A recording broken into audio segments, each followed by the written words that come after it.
Bismillahirrahmanirrahim. Ahayyakum bi tahiyyatil Islam, tahiyyati ahlil jannah, tahiyyati mubarakah. Assalamualaikum warahmatullahi wabarakatuh. Waalaikumsalam warahmatullahi wabarakatuh. Alhamdulillahirabbil alamin wassalatu wassalamu ala asyrofil anbiya'i wal mursalin wa ala alihi wa sahbihi wa sallim. Rabbi shrah li sadri wa yassir li amri wahlul 'uqdatam min lisani yafqahu qawli. Rabbi zidni ilman nafi'an warzuqni fahman. Baik, umat sekalian yang dirahmati oleh Allah, segala puji bagi Allah yang telah mengaruniakan pada kita segenap kekuatan dan kesempatan hingga bisa menghadiri majelis ilmu pada pagi hari ini di Masjid Darussalam. Salawat serta salam semoga senantiasa tercurah kepada baginda Nabi Muhammad Sallallahu Alaihi Wasallam. Beliau adalah orang yang Allah pilih dengan nama Al-Mustafa. Kalau kita nanti sedikit belajar dalam bahasa Arab, kita akan temukan beberapa penamaan atau pemilihan para nabi dengan beberapa istilah. Ya, kalau digunakan kata Mustafa, ya, Mustafa ini artinya yang terpilih, ya, atau nanti menggunakan kata kerjanya istofa, maknanya kalau Mustafa yang terpilih. Keterpilihan ini tidak ada pertimbangan apapun, melainkan memang begitulah yang dikehendaki Allah. Kalau kita mau masukin anak ke suatu sekolah, misalkan di Kota Darussalam, ada kriterianya. Tapi kalau Rasulullah ini dipilih memang hak prerogatifnya Allah tanpa ada campur tangannya siapapun. Murni Allah sendiri yang memutuskan. Ya, maka keterpilihannya menjadi sangat istimewa sekali. Maka Rasulullah punya nama penghantar Al-Mustafa, yang terpilih dengan sangat istimewa di sisi Allah. Ya, di Al-Quran ada 3 kata untuk menunjukkan keterpilihan dan posisinya beda-beda. Ya, ada istofa, ada ikhtaro, satunya ijtaba. Ketiganya memiliki keistimewaan yang berbeda-beda. Kalau Rasulullah dipilih dengan istofa, dengan segala keistimewaan yang Allah berikan, Allah pilih, Allah desain, dan seterusnya. Kalau Nabi Musa alaihissalam dipilih dengan kata ikhtaro. Ikhtaro. Apa maknanya? Nabi Musa di antara banyak hal dalam dirinya sebagai seorang pribadi, ya, beliau memiliki hal yang sangat baik untuk menghadapi kaum saat itu. Tinggi, besar, kekar, badannya kuat, sekali hantam, tidak sengaja orang yang dihantam mati, ya. Padahal beliau bukan mau membunuh, cuma mau ngasih pelajaran. Salah satu tentaranya Fir'aun yang melakukan tindakan asusila begitu ya. Ada suatu pernikahan begitu. Terus tentaranya Fir'aun ini ganggu yang perempuan. Nah, sama Nabi Musa yang perempuan ini tuh dibela gitu ya. Dengan cara apa? Ya, dihantam yang tentaranya Fir'aun ini. Tidak berniat membunuh, tapi sekali hantam orangnya mati gitu ya. Dan itu membuat Nabi Musa merasa bersalah. Ya. Ada sisi-sisi yang kemudian secara manusiawi dimiliki oleh seorang Musa alaihissalam, tapi dalam diri seorang Musa ya ada ikhtaror, ya ini satu akar kata dengan khair, ada kebaikan yang besar yang itu cocok untuk menghadapi Fir'aun dan pasukannya. Maka ibu-ibu sekalian yang dirahmati oleh Allah, gitu ya, kalau Nabi Musa adalah nabi terbesarnya Bani Israel, tapi tetap saja nabi yang paling agung jatuh kepada Muhammad Sallallahu Alaihi Wasallam. Maka sebagai umatnya beliau, tidaklah kemudian mentalnya seorang Muslim itu mental bahagia. Kenapa? Seistimewa-istimewanya Bani Israel, tetap lebih istimewa umatnya Nabi Sallallahu Alaihi Wasallam. Tersebab nabinya adalah nabi yang paling istimewa, dan umatnya bisa berpotensi menjadi umat yang paling istimewa kalaulah mengikuti jalan hidup Nabi Sallallahu Alaihi Wasallam. Insya Allah pagi ini kita akan sedikit berdiskusi, umahan sekalian yang dirahmati oleh Allah. Apa judulnya? Perusak rumah tangga bukan hanya. Iya, dengar judul seperti ini rasanya gimana, Bu? Iya, saya bacanya sih deg-degan gitu ya. Apa ya, perusak rumah tangga yang bukan hanya tentang perselingkuhan. Oke, kita akan mengawali kajian pada pagi hari ini dengan memperbanyak tetangga surga. Dengan kanan kirinya sudah kenal? Sudah memberikan senyum terbaik pagi ini? Ya, kalau belum silahkan kenalan dan berikan senyum terbaik. Ya. Oke.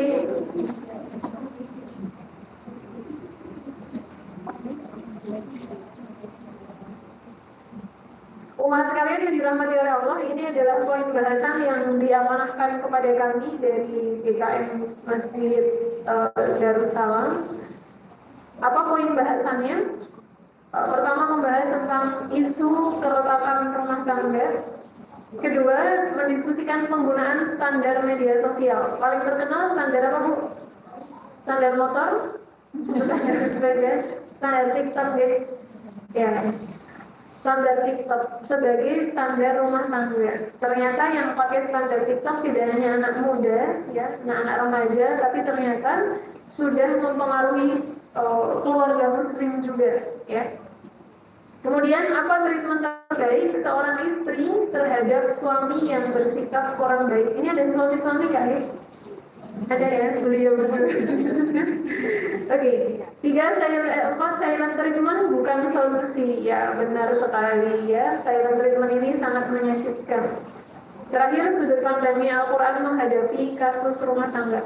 Khusus untuk poin yang terakhir, saya mohon izin disclaimer sejak awal.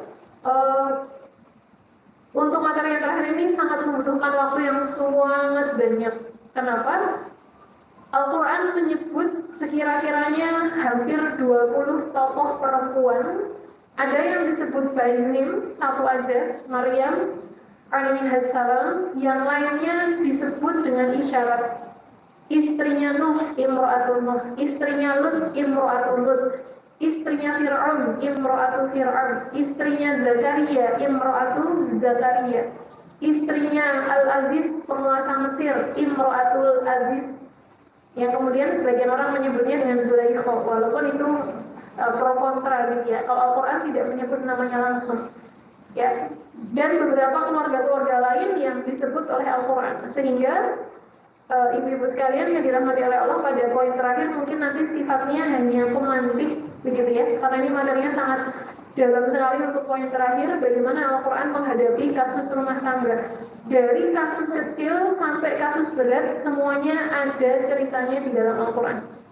Ya, dari keretakan yang kecil sampai keretakan yang benar-benar pecah, ya, Quran memberikan batas paling bawah dan batas paling atas untuk menjadi pembelajaran yang sangat hebat untuk setiap umat Nabi SAW. Sehingga nanti yang poin terakhir mungkin kita hanya akan spill aja, tidak bisa one by one gitu ya. Kita kupas secara tuntas apalagi, ya, karena materinya akan sangat melebar dan sangat dalam sekali.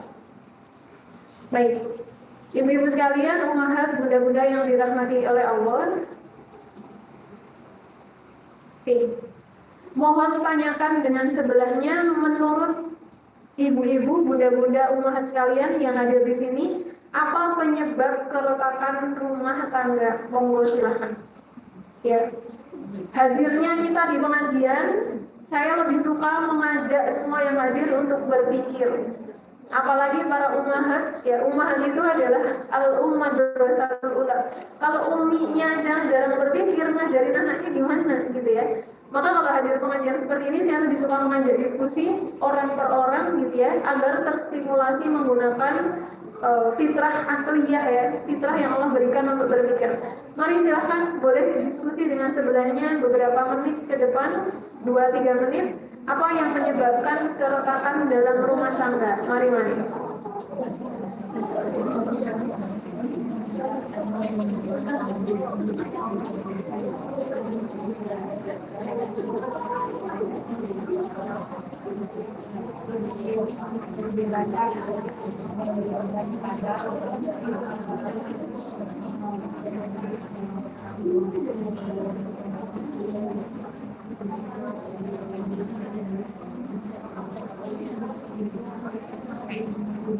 Ada mic belakang ya, saudara? Oke, jadi baik. Terima kasih.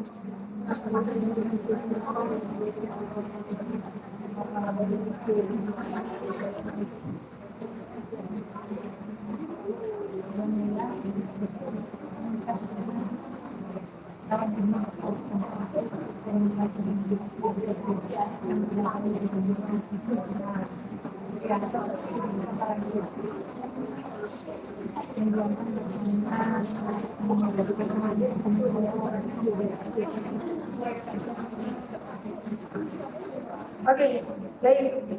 Sudah ya? Boleh ditunjuk satu apa dua saja untuk menyampaikan pendapatnya. Kayaknya hadiahnya gerpresnya umroh ini ya. Iya. Monggo silakan, boleh ditunjuk oleh Ustazah. Monggo.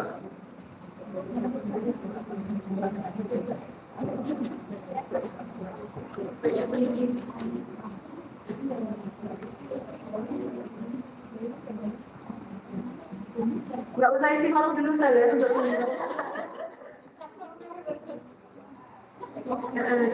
dari belakang ya.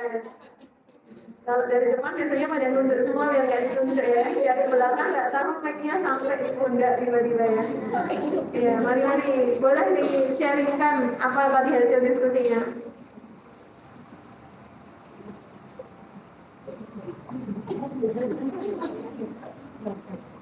Bismillahirrahmanirrahim. Assalamualaikum warahmatullahi wabarakatuh. Waalaikumsalam warahmatullahi wabarakatuh. Menurut kami beberapa yang menyebabkan adanya masalah di dalam rumah tangga itu kurangnya komunikasi. Masalah itu tidak segera diselesaikan saat itu, mungkin diselesaikan di hari berikutnya, jadi bisa menambah masalah atau masalah jadi berlarut-larut. Baik, komunikasi. Iya. Ada lain? Gantian yang lain. Oh iya. Oke, monggo silakan.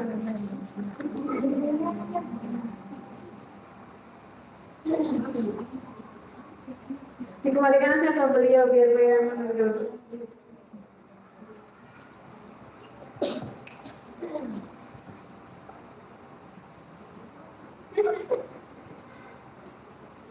Bismillah.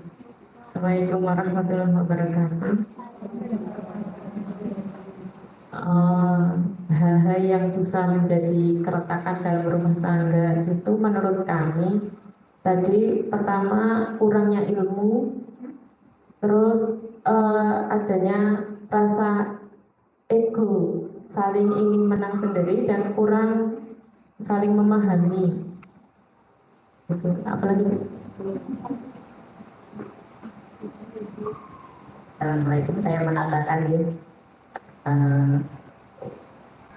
kurang ilmu, ego, ingin menang sendiri, dan juga yang paling pokok itu untuk saat ini masalah ekonomi rumah tangga. Terus untuk yang lainnya juga masalah suara-suara sumbang yang datang dari keluarga sendiri, mungkin dari orang tua, mertua, saudara-saudara sendiri juga kadang karena kurangnya komunikasi, jadinya suara ini suara itu kadang kita terima mentah-mentah tanpa ada komunikasi, tanpa ada pencerahan. Saya kira itu. Ya, suara mentah yang diterima hari kalau digoreng dulu makin besar ya. Oke. Baik, ada yang lain yang mau menambahkan hal-hal apa saja yang bisa menjadikan suatu rumah tangga itu retak?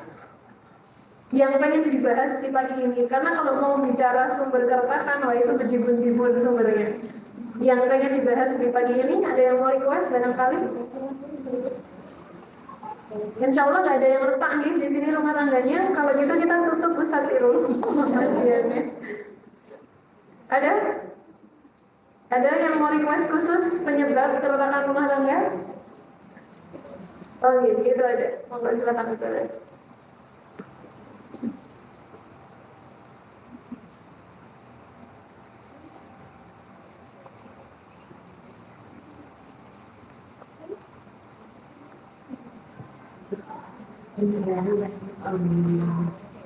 Ini bukan pengalaman saya.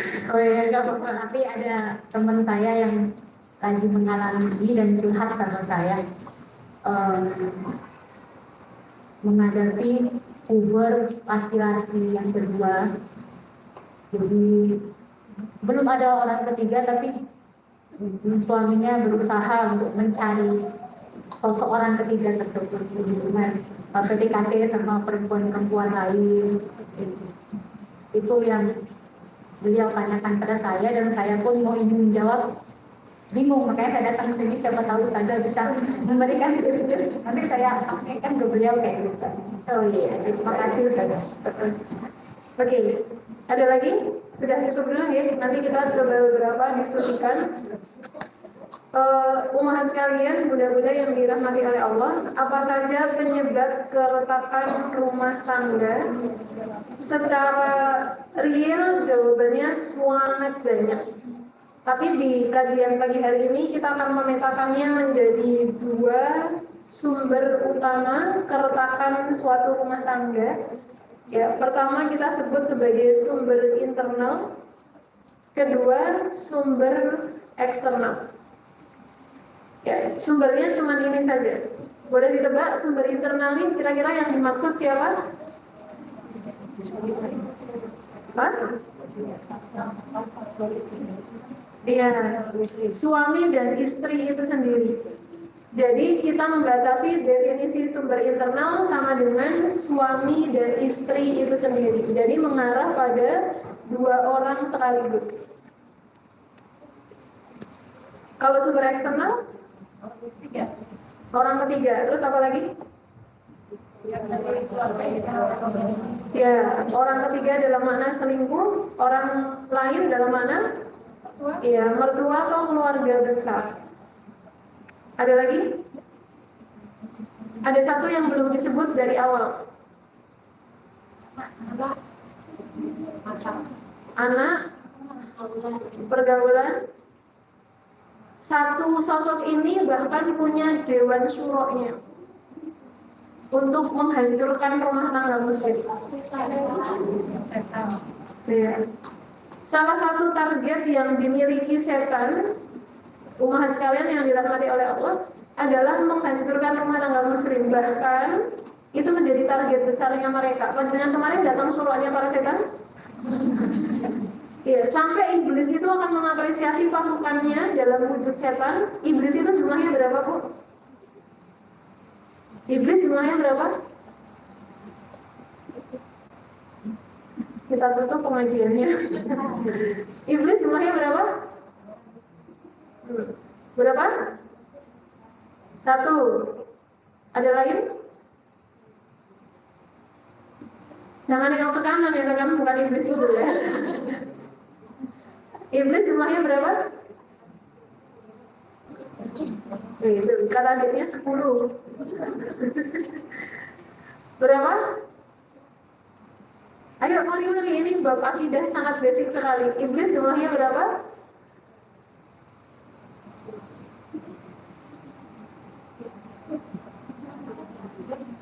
Berapa? Iya, umat yang dirahmati oleh Allah, ini materi yang sangat basic, yang sangat penting untuk kita ketahui, termasuk untuk mendelivery pengetahuan ke anak-anak kita. Ya, iblis itu jumlahnya cuma satu. Yang banyak siapa? pasukannya. Dan pasukannya terdiri dari dua golongan, dari apa dan apa? Jin dan manusia. Itu pasukannya iblis. Tapi yang sebelahnya jenengan insya Allah bukan pasukannya mereka. Ya, nanti kalau ditanya, Umi, iblis itu berapa? Tak cari di Google dulu ya, gitu ya. Tidak usah ya, iblis itu cuma satu. Ya, tapi yang banyak adalah pasukannya. Nah, iblis ini mengkomando salah satu target besar pasukannya iblis dari kalangan jin dan manusia adalah menghancurkan keluarga muslim. Bahkan setan-setan yang berhasil menghancurkan keluarga muslim ini apresiasi dari iblis sangat tinggi sekali. Ya, kita perlu menyadari itu. Kenapa? Percekcokan antara suami dan istri, pihak yang paling dimenangkan bukan suami, bukan istri, tapi setan yang diutus untuk menghancurkan keluarga. Ya, maka poin seperti ini harus masuk dalam radar pengetahuan kita agar kemudian kita bisa melihat hal-hal di balik yang kelihatan. Kok kelihatannya belakangan ini sama suami cekcok terus ya? Yang menang siapa? Nggak ada.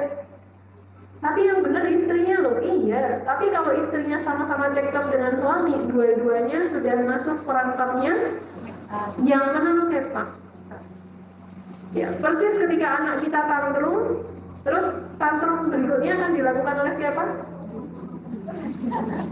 Kalau anaknya tantrum nggak beres-beres, dia nggak segera reda, yang akan tantrum berikutnya siapa?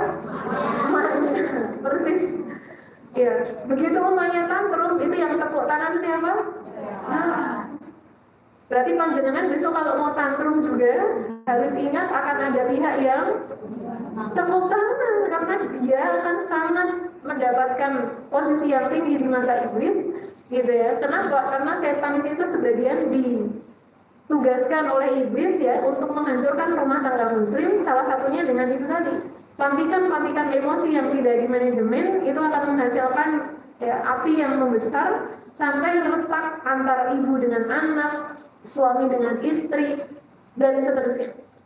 Nah, maka dari sini umat sekalian dirahmati oleh Allah, gitu ya, ada dua subbab besar untuk kita pelajari pada pagi hari ini. Ya, sumber pertama adalah internal, sumber kedua adalah eksternal. Ya, kita akan membahas dari penyebab internalnya. Ada 3 penyebab secara umum. Ya, nanti 3 ini akan menghasilkan banyak sekali cabang. Bagaimana ketika kondisi kejiwaan seseorang berada pada 3 situasi ini, maka ya, seseorang sangat mungkin mengalami keretakan dalam rumah tangga. Ya. Pertama, jiwa yang terluka. Secara psikologis, umat sekalian yang dirahmati oleh Allah, ketika seorang suami atau seorang istri terluka dalam proses interaksinya mereka berdua, maka keretakan itu mungkin terjadi begitu saja.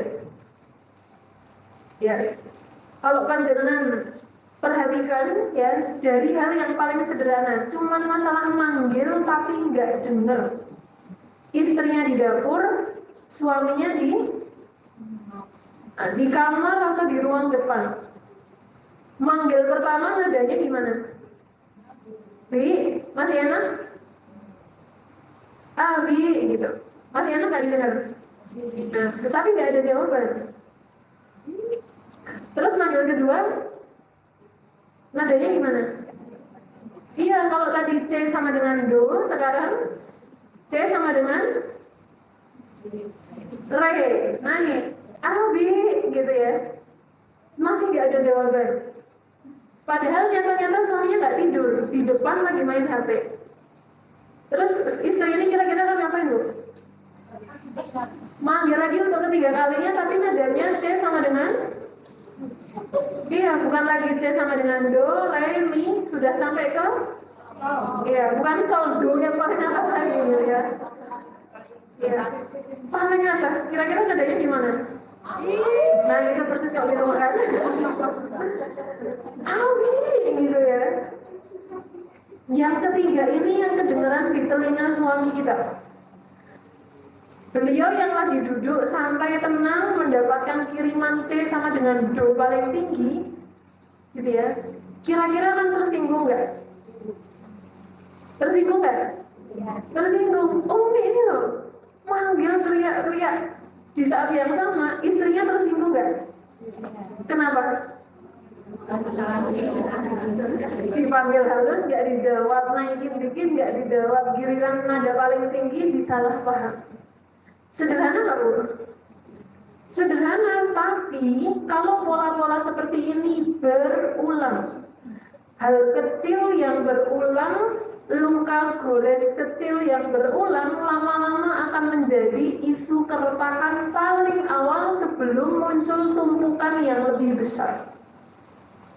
Sederhana sekali, apa itu? Jiwa yang terluka melukai yang lainnya. Itu memicu keretakan yang luar biasa. Makanya kalau tadi disebut ya, jiwa yang terluka ini salah satu penyebabnya adalah karena kurang ilmu.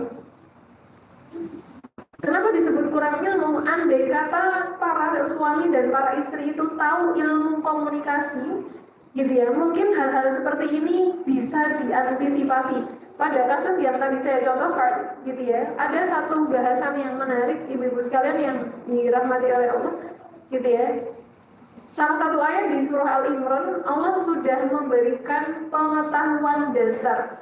Kata Allah, walaisa dzakaru kal unsa. Tidaklah sama seorang lelaki itu dengan perempuan. Ya, saya lihat di sini ada yang belum menikah juga, ya, tadi ada ketemu dulu beliau santri gitu ya di rumah Quran kami. Ya, sebenarnya belum menikah, tapi ini memang sangat cocok justru diketahui sejak belum menikah. Pengetahuan dasar bahwa walaisa dzakaru kal unsa, tidaklah sama laki-laki sama perempuan. Ketidaksamaannya apa? Banyak. Salah satunya adalah dari anatomi fisik tubuhnya. Di sini ada banyak dokter, mungkin ini saya tidak berhak membicarakan ini, tapi kalau mau di-spill sedikit, salah satu yang beda adalah struktur otaknya. Ya. Dari struktur otak, ibu-ibu sekalian yang dirahmati oleh Allah, gitu ya, ada perbedaan-perbedaan yang kemudian mempengaruhi gaya komunikasi laki-laki dan perempuan. Ya, kalau seorang perempuan merasa seorang istri sudah memanggil bi, nadanya pelan, ya, tapi itu nggak kedengeran di suami. Padahal suaminya melek, bukan orang yang tidur sehingga hilang sadar terus nggak dengar misalkan gitu ya. Nah, ini ada ilmunya. Apa itu? Otaknya laki-laki itu kalau sudah fokus dengan apa yang beliau lakukan, apapun itu, baca buku, main HP, ngobrol, apalagi sedang berhadapan dengan sesuatu yang menjadi hobinya beliau, itu pendengarannya mengalami penurunan. Ya, kenapa begitu? Memang begitu. Kalau dia sudah fokus, pendengarannya ini kemampuannya menurun. Ya, bukan tuli, bukan, tapi karena fokusnya itu nyedot perhatian, atensinya penuh, kemampuan mendengarnya turun. Ini kalau panjenengan manggil dari jarak jauh, beliau nggak merespon, itu bukan karena nggak peduli dengan suara lembut bidadari surganya. Itu memang nggak kedengaran di telinganya. Begitu panjenengan naikkan nadanya sedikit, masih belum bisa memecah fokusnya beliau. Baru setelah seorang istri menggunakan nada C sama dengan do yang paling tinggi, itu baru berhasil masuk di gendang telinganya. Tapi sayangnya masuk dalam keadaan nada paling tinggi. Ya, dan salah paham di situ. Umi ini kenapa manggil suaminya kok teriak-teriak kayak gitu? Istrinya cuma bisa menghela nafas, tadi udah tak panggil dengan lembutnya sampai nggak kedengaran lebih gitu ya, sampai aku tuh terasa makhluk halus gitu ya. Sudah manggil tapi jenengan nggak dengar gitu ya. Enggak, aku dengar kok gitu, tapi nadanya udah membentak gitu ya. Kalau kita paham bagaimana mekanisme kerjanya laki-laki, ya, maka kita akan menjadi perempuan-perempuan yang cerdas untuk menghindari keretakan rumah tangga dari hal yang sangat sederhana, cuma gara-gara manggil. Caranya gimana Bu? Kalau sudah tahu laki-laki itu kalau lagi fokus, pendengarannya menurun, berarti gimana? Datengin sambil panjenengan dari dapur bawa apa Bu? Minyak panas. Panjenengan datengin, gini, di mana beliau berada, datengin. Setelah datang ngapain? Pecahin fokusnya beliau. Cara mecahinnya jangan diajak ngobrol aja. Diapain? Dijawel, ampun ditampar nggak ini? Jangan melakukan hal-hal yang akan mengagetkan, cukup ditepuk pundaknya. Atau kalau panjenengan punya love language yang sifatnya fisikal, dicium pipinya. Ya, dicium pipinya. Kalau love language-nya adalah fisikal, kalau enggak cukup ditepuk pundaknya pun sudah cukup membuat seseorang akan teralihkan fokusnya. Habis ditepuk baru bilang, Bi, boleh nggak minta tolong bentar? Terus beliau nggak nengok. Jangan pergi sampai matanya ketemu matanya jenengan. Pas nengok, kenapa nih? Minta tolong jemuran depan ya, Bi. Umi lagi nggak pakai jilbab, nggak menutup aurat. Ini bentar lagi mau hujan. Terus beliau jawab apa? Iya, iya. Tapi matanya masih melihatin fokusannya. Apa entah baca buku entah apa. Ahmad yang cerdas, umat yang cerdas yang tahu cara kerja otaknya laki-laki, beliau akan ngapain? Tungguin sampai orangnya berdiri. Kalau sudah seperti ini jangan ditinggal. Kok nggak pergi-pergi nih? Tak tunggu sampai pergi. Tungguin sampai beliau berangkat. Kenapa? Karena sebagian fokusnya itu masih kecantol pada apa yang beliau lakukan. Sebagiannya sudah mulai teralih dengan pembicaraan yang sedang kita lakukan. Kita barusan minta tolong ambilin jemuran, sudah jawab iya. Tapi sebagiannya masih kecantol di fokusnya beliau. Kalau beliau main HP atau baca buku misalkan begitu. Caranya gimana? Jenengan tunggu. Ayo Bi, sudah mau hujan. Iya bentar nih. Terus kita tetap di situ sambil tepuk pundaknya. Ayo Bi, gitu ya. Baru beliau berangkat. Kalau pola-pola seperti ini dipahami, umat yang dirahmati oleh Allah ya, isu keretakan itu bisa diantisipasi karena cukupnya ilmu dan tidak banyaknya jiwa yang terluka. Karena jiwa yang terluka itu secara psikologis, kalau regulasi emosinya tidak baik, cenderung melukai yang lainnya. Ya, panjenengan minta tolong putranya, ayo Thomas gendang mandi. Dia nggak mau. Ada aja caranya. Lama-lama kita terluka. Kok kamu nggak dengerin Umi gitu ya? Terus kita mulai nadanya naik. Kita mulai tantrum dan tantrumnya kita melukai anak kita. Jiwa yang terluka cenderung melukai yang lainnya. Nah ini sering banget kami mendapati isu keretakan rumah tangga pada klien-klien konseling kalau kami lagi klien di kantor begitu ya. Banyak banget yang modelnya seperti ini. Ya, jiwa yang terluka akan melukai berikutnya. Ya, termasuk umat yang dirahmati oleh Allah gitu ya, pemahaman tentang bagaimana membedakan gitu ya, walaisa dzakaru kal unta, cara kerjanya laki-laki ini menjadi sangat penting sekali. Termasuk kalau panjenengan di rumah, terus suami masih di luar. Istri-istri yang di rumah biasanya kalau suami lagi di luar nitip apa Bu? Nitip belanjaan. Beli telur ya di satu, maksudnya satu apa Bu? 1 kilo. Di otaknya laki-laki satu apa Bu? Iya, telur 1 ya Bi, terus tepung ini. Sampai rumah yang beliau bawa itu cuma beberapa item, itu pun nggak sesuai pesanan. Kenapa gitu ya? Karena kemampuan multitaskingnya laki-laki itu beda. Ini ada bagian otak namanya corpus callosum gitu. Ini kayak bentuknya sebenarnya kayak serabut-serabut syaraf begitu ya. Ini menghubungkan otak kanan dengan otak kiri atau hemisfer kanan dengan hemisfer kiri. Punyanya perempuan, corpus callosum ini 30% lebih tebal. Penelitian dilakukan oleh peneliti di UGM gitu ya. Dengan salah satu subjeknya orang-orang di Indonesia. Berarti kan mewakili gambaran orang Indonesia. Ya. Corpus callosum ini fungsinya apa Bu? Perempuan lebih mampu melakukan sesuatu dalam satu waktu bersamaan dan banyak aktivitasnya. Lihat aja panjenengan kalau pagi ngapain di samping ngapain Bu? Cipiring, di samping masak, di samping apa?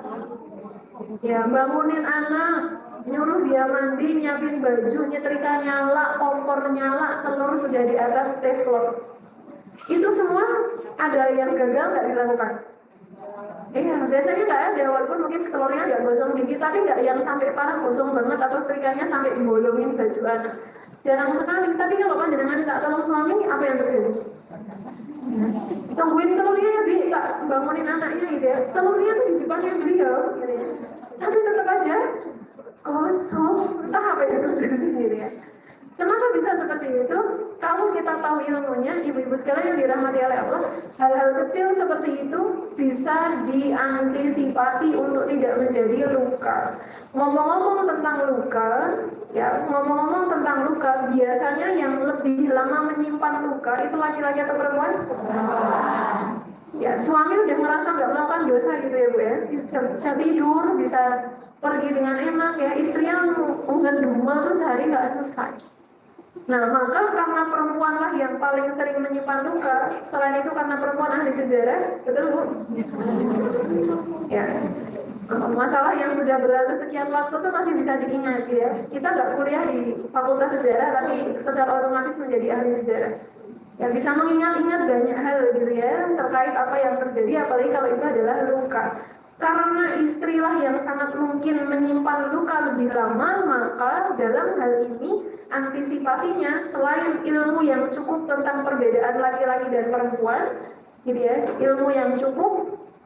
Kedua, seorang ummahat perlu punya regulasi terhadap sampah emosi. Kalau panjenengan di dapur punya sampah dapur, di jiwa kita ada istilahnya namanya sampah emosi atau sampah kejiwaan. Ya, sampah kejiwaan ini wujudnya apa gitu ya? Emosi-emosi negatif yang kemudian muncul saat kita berinteraksi dengan suami atau dengan anak atau dengan siapapun yang konteksnya adalah rumah tangga, dengan mertua mungkin, dengan tetangga sebelah mungkin, gitu ya. Belum sempat kita rilis emosi negatifnya sudah ketumpuk berikutnya, maka dia akan jadi tumpukan sampah emosi. Habis kesel sama suami, kesel sama anak, kesel sama mertua, numpuk jadi satu, maka kita adalah timbunan sampah emosi. Susah untuk tersenyum wajahnya, kemudian menegang otot-ototnya, gitu ya. Ini kalau jadi pola harian, ibu-ibu sekalian yang dirahmati oleh Allah, ini pun bisa menjadi isu keretakan rumah tangga. Kenapa? Gitu ya, nggak nyaman, nggak apa, gitu ya. Kami pernah mendampingi proses kesembuhan psikologis, mungkin begitu ya judulnya, pada seorang ummahat yang banyak banget sampah emosinya, tapi suaminya nggak merasa kalau beliau nyampah sama istrinya. Pas awal mau nikah, ya, akhwat ini merasa calon suaminya ini ikhwan yang sangat soleh gitu ya. Tapi perlu diingat ya Bu ya, sesoleh-solehnya ikhwan beliau tetap manusia. Sesoleh-solehnya akhwat dia tetap manusia. Pasti akan punya kekurangannya. Maka dulu waktu kami nikah gitu ya, ada sahabat yang bilang, ingat ya, nggak nikah sama malaikat. Kalimatnya cuma begitu. Ingat ya, bukan menikah sama malaikat. Berarti akan ada banyak kejutan-kejutan yang akan terjadi gitu ya. Yang sangat mungkin kejutan itu menimbulkan sampah emosi. Ternyata benar. Setelah menikah, ekspektasi awal itu runtuh di hari-hari awal menikah. Yang dulunya kelihatan soleh begini-begini, perhatian begini-begini, setelah menikah itu memudar perlahan. Pelan-pelan sampai istrinya yang dulunya kalem, solihah, kalau ngomong lembut, mendadak berubah menjadi mak lampir. Kalau ngomong, wah luar biasa. Nyakitinnya luar biasa. Waktu beliau konsul ke kami, beliau menangis. Kata beliau, Ustazah, saya ini bukan orang yang suka marah, tapi pernikahan ini telah mengubah pribadi saya menjadi sangat pemarah. Pernikahan ini saya tidak pernah mendendam, tapi pernikahan ini mengubah saya menjadi seorang pendendam. Terus begitu beliau menulis perubahan-perubahan kepribadiannya yang akarnya satu, apa ini? Orang ini terluka dalam pernikahannya. Ya, salah satu penyebab lukanya adalah saat berinteraksi dengan suami, gitu ya. Ada beberapa hal di sana yang kurang tepat, kayak misalkan suami yang terlalu sibuk bekerja di luar, pulang-pulang ngomongin kantornya. Mi, tahu nggak Mi, teman kerjaku tuh Mi, ya ada yang cantik, ada yang apa gitu ya. Itu istrinya terluka nggak Bu? Ya, terlukanya luar biasa. Sudahlah beliau ditinggal beberapa waktu karena bekerja dan seterusnya, pulang-pulang yang diomongin tuh orang lain. Mungkin bukan tentang kecantikan orang lain ya, tapi ini tentang pekerjaannya. Bahasa sederhananya, beliau pulang tidak membawa cukup kasih sayang bagi istrinya. Numpuk, 1 tahun pernikahan sudah muncul kata, ayo kita pisah. Ya, mulainya dari mana? Jiwa terluka karena tidak cukupnya kasih sayang seorang lelaki pada istrinya. Nah, yang terjadi apa? Interaksi harian yang kecil-kecil itu menimbulkan yang namanya sampah emosi. Nah, oleh karena itu umat yang dirahmati oleh Allah, pada poin 1 untuk penyebab internal, setiap orang harus memiliki regulasi terhadap sampah emosinya. Panjenengan kalau punya sampah dapur 2 hari nggak dikeluarin, jadinya apa, Bu? Ya, bau, busuk, membuat aroma seluruh rumah jadi tidak enak. Begitu juga sampah emosi. Ketersinggungan kita terhadap suami, ketersinggungan kita terhadap anak-anak, apalagi yang mungkin punya singgungan dengan mertua, dengan tetangga, pihak ketiga, ini sampah emosi bertahan sehari aja, luar biasa pengaruhnya terhadap nuansa jiwa kita.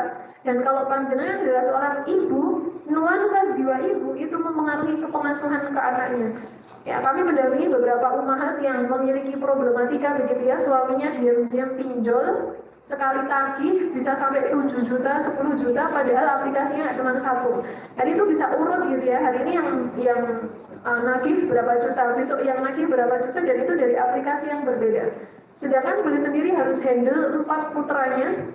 Di saat suami pemasukannya mulai seret gitu ya, dan beliaulah yang kemudian banyak menghasilkan produktivitas dari segi finansial gitu ya. Dan ketika cerita ke saya, luar biasa sekali sampah emosinya ya. Sehari aja sampah emosi ini tidak di treatment dengan baik dan benar ya, nuansa kepengasuhan kita ke anak-anak kita itu dipengaruhi oleh sesuatu yang ada dalam jiwa kita, termasuk si sampah itu. Maka setiap orang, siapapun beliau, apakah rumah tangganya baik-baik saja atau sedang tidak baik-baik saja, terutama regulasi sampah emosi ini harus punya. Paling sederhana regulasi emosi ini wujudnya adalah pas panjenengan habis tersinggung, katakan pada diri sendiri, Bismillah, saya maafkan. Itu paling sederhana. Wah, tidak semudah itu Ferguson gitu ya, orang hari ini banget. Nggak semudah itu, mana bisa dimaafkan begitu saja. Kalau respon jiwa kita munculnya kayak gitu, wah ini nggak bisa langsung dimaafkan, ini masalah besar. Berarti kita butuh regulasi yang lebih canggih lagi. Nggak cukup dengan mengatakan Bismillah, saya maafkan. Ya, maka umat yang dirahmati oleh Allah gitu ya, bab regulasi sampah pada seorang ibu, pada seorang istri, ini menarik sekali untuk dikenali gitu ya. Saya kalau lagi emosian biar cepat reda harus gimana? Ya, cepat reda ini ada 2, Bu. Satu sifatnya paracetamol. Apa Bu paracetamol itu? Obat anti nyeri kalau lagi demam, fungsinya untuk apa? Tapi apakah menyelesaikan akar penyakit? Tidak. Kalau kenanya kanker dikasih paracetamol ya redanya cuma sejam 2 jam. Harus ditreatment dari obat kanker itu sendiri. Maka regulasi emosi itu ada 2 caranya. Satu, paracetamol, biar panjenengan ingat ya. Cara paracetamol bekerja adalah meredakan sesaat. Kalau memang masalahnya nggak besar, sesaat hilang. Kalau misalkan demam karena pilek, masuk angin gitu ya, kehujanan, bukan karena penyakit serius, dikasih paracetamol sehari 2 hari selesai.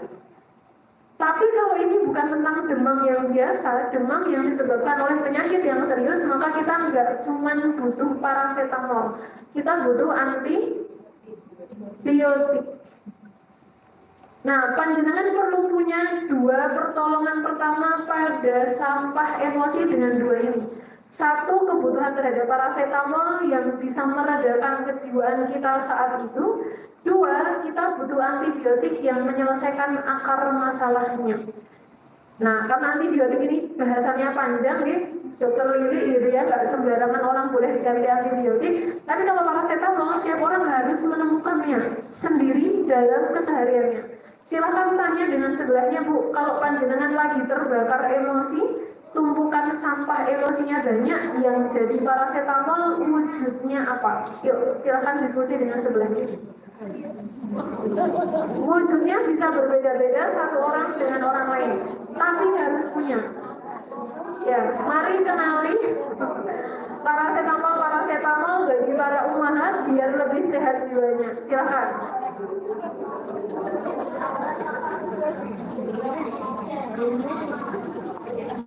Boleh berdua, boleh bertiga. Tapi jangan ngajak ngobrol anaknya, dia bingung nanti ya. Apa itu nih paracetamol?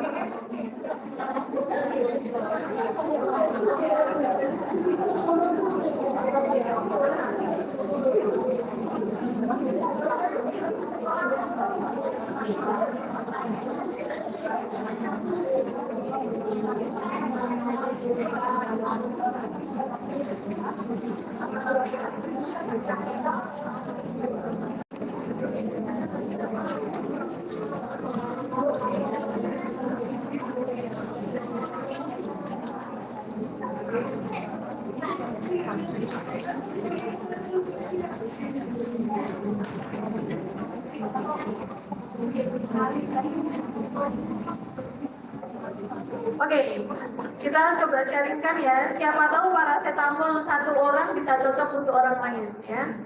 Boleh nggak Ustaz ya ditunjuk umat yang sebelah sini atau yang mana aja boleh. Yang tadi pertama kali datang mungkin, wah nggak ada yang ngaku kalau kayak ini ya. Monggo silakan, boleh siapa saja. Ya Allah, ya Allah.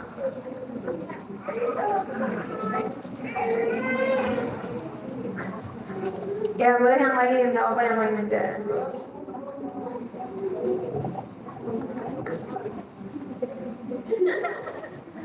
Ya, yang belakang dulu baru yang depan. Urut, mic-nya udah dipegang 2 orang. Alhamdulillah. Silakan. Assalamualaikum warahmatullahi wabarakatuh. Waalaikumsalam warahmatullahi Ini mau jawab yang paracetamolnya dulu ya.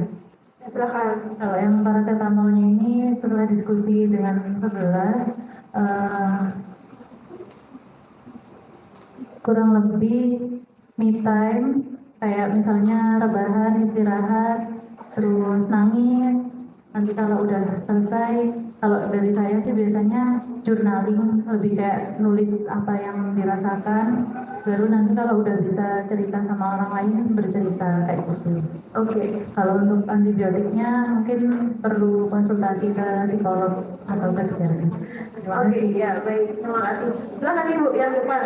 Paracetamolnya rebahan atau journaling? Ya, silakan.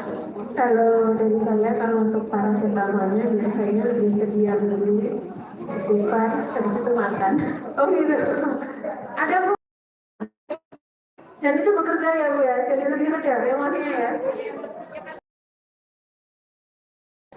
Iya betul, cuman saya izin mengingatkan ya, sampah jiwanya keluar, sampah tubuhnya numpuk ya kan. Ini harus diantisipasi juga. Kalau paracetamolnya adalah makan, tapi nggak apa-apa ya kan. Kalau di Arab itu kalau istrinya kurus, suaminya malu Bu.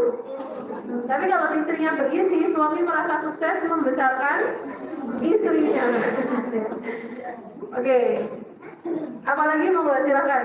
Kalau untuk antibiotiknya, kalau saya biasanya nanti kalau udah dalam beberapa lama itu ngobrol sama suami, disampaikan unek-uneknya kenapa kok saya tadi marah.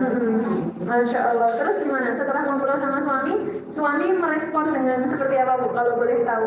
Insya Allah merespon dengan baik. Enggak cuman ya gitu loh. Enggak ya, ditangkepin ya. Biasanya suami itu sampai heran kok saya diam itu marah kenapa, nggak tahu masalahnya apa, tiba-tiba diam ya. Tapi kalau udah ngobrol, oh itu marahnya gitu.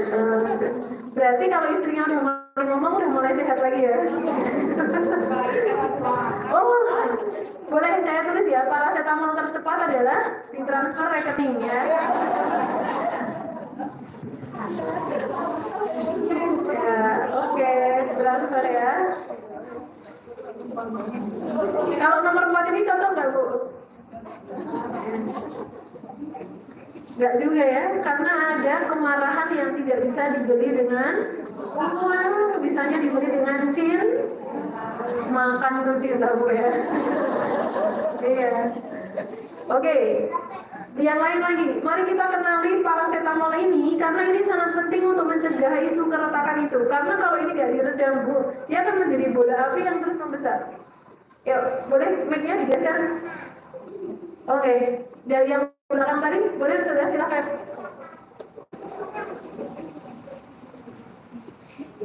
Mari. Paracetamolnya sama kayak teman-teman yang lain, yaitu nangis terus tidur. Nangis terus tidur. Kalau saya itu biasanya lebih rajin, misalnya kalau beres-beres rumah kayak gitu, jadi malah tingkat emosinya tuh lebih tinggi, terus malah nyapu kayak gitu, jadi beres rumah gitu. Oh gitu. Berarti kalau lagi malas minta tolong suami sama Bu. Bikin saya emosi nih gitu ya. Bikin saya emosi, nanti saya paling bisa beres-beres rumah. Oke, Masya Allah ya, produktif sekali. Beres-beresnya tapi sambil gedumang buatan Bu. Oh sambil nangis, iya. Oke, baik. Ada lagi, satu lagi kita genapkan menjadi 6 untuk list paracetamolnya. Ada? Ah itu yang belakang, beliau mau sharing, silahkan.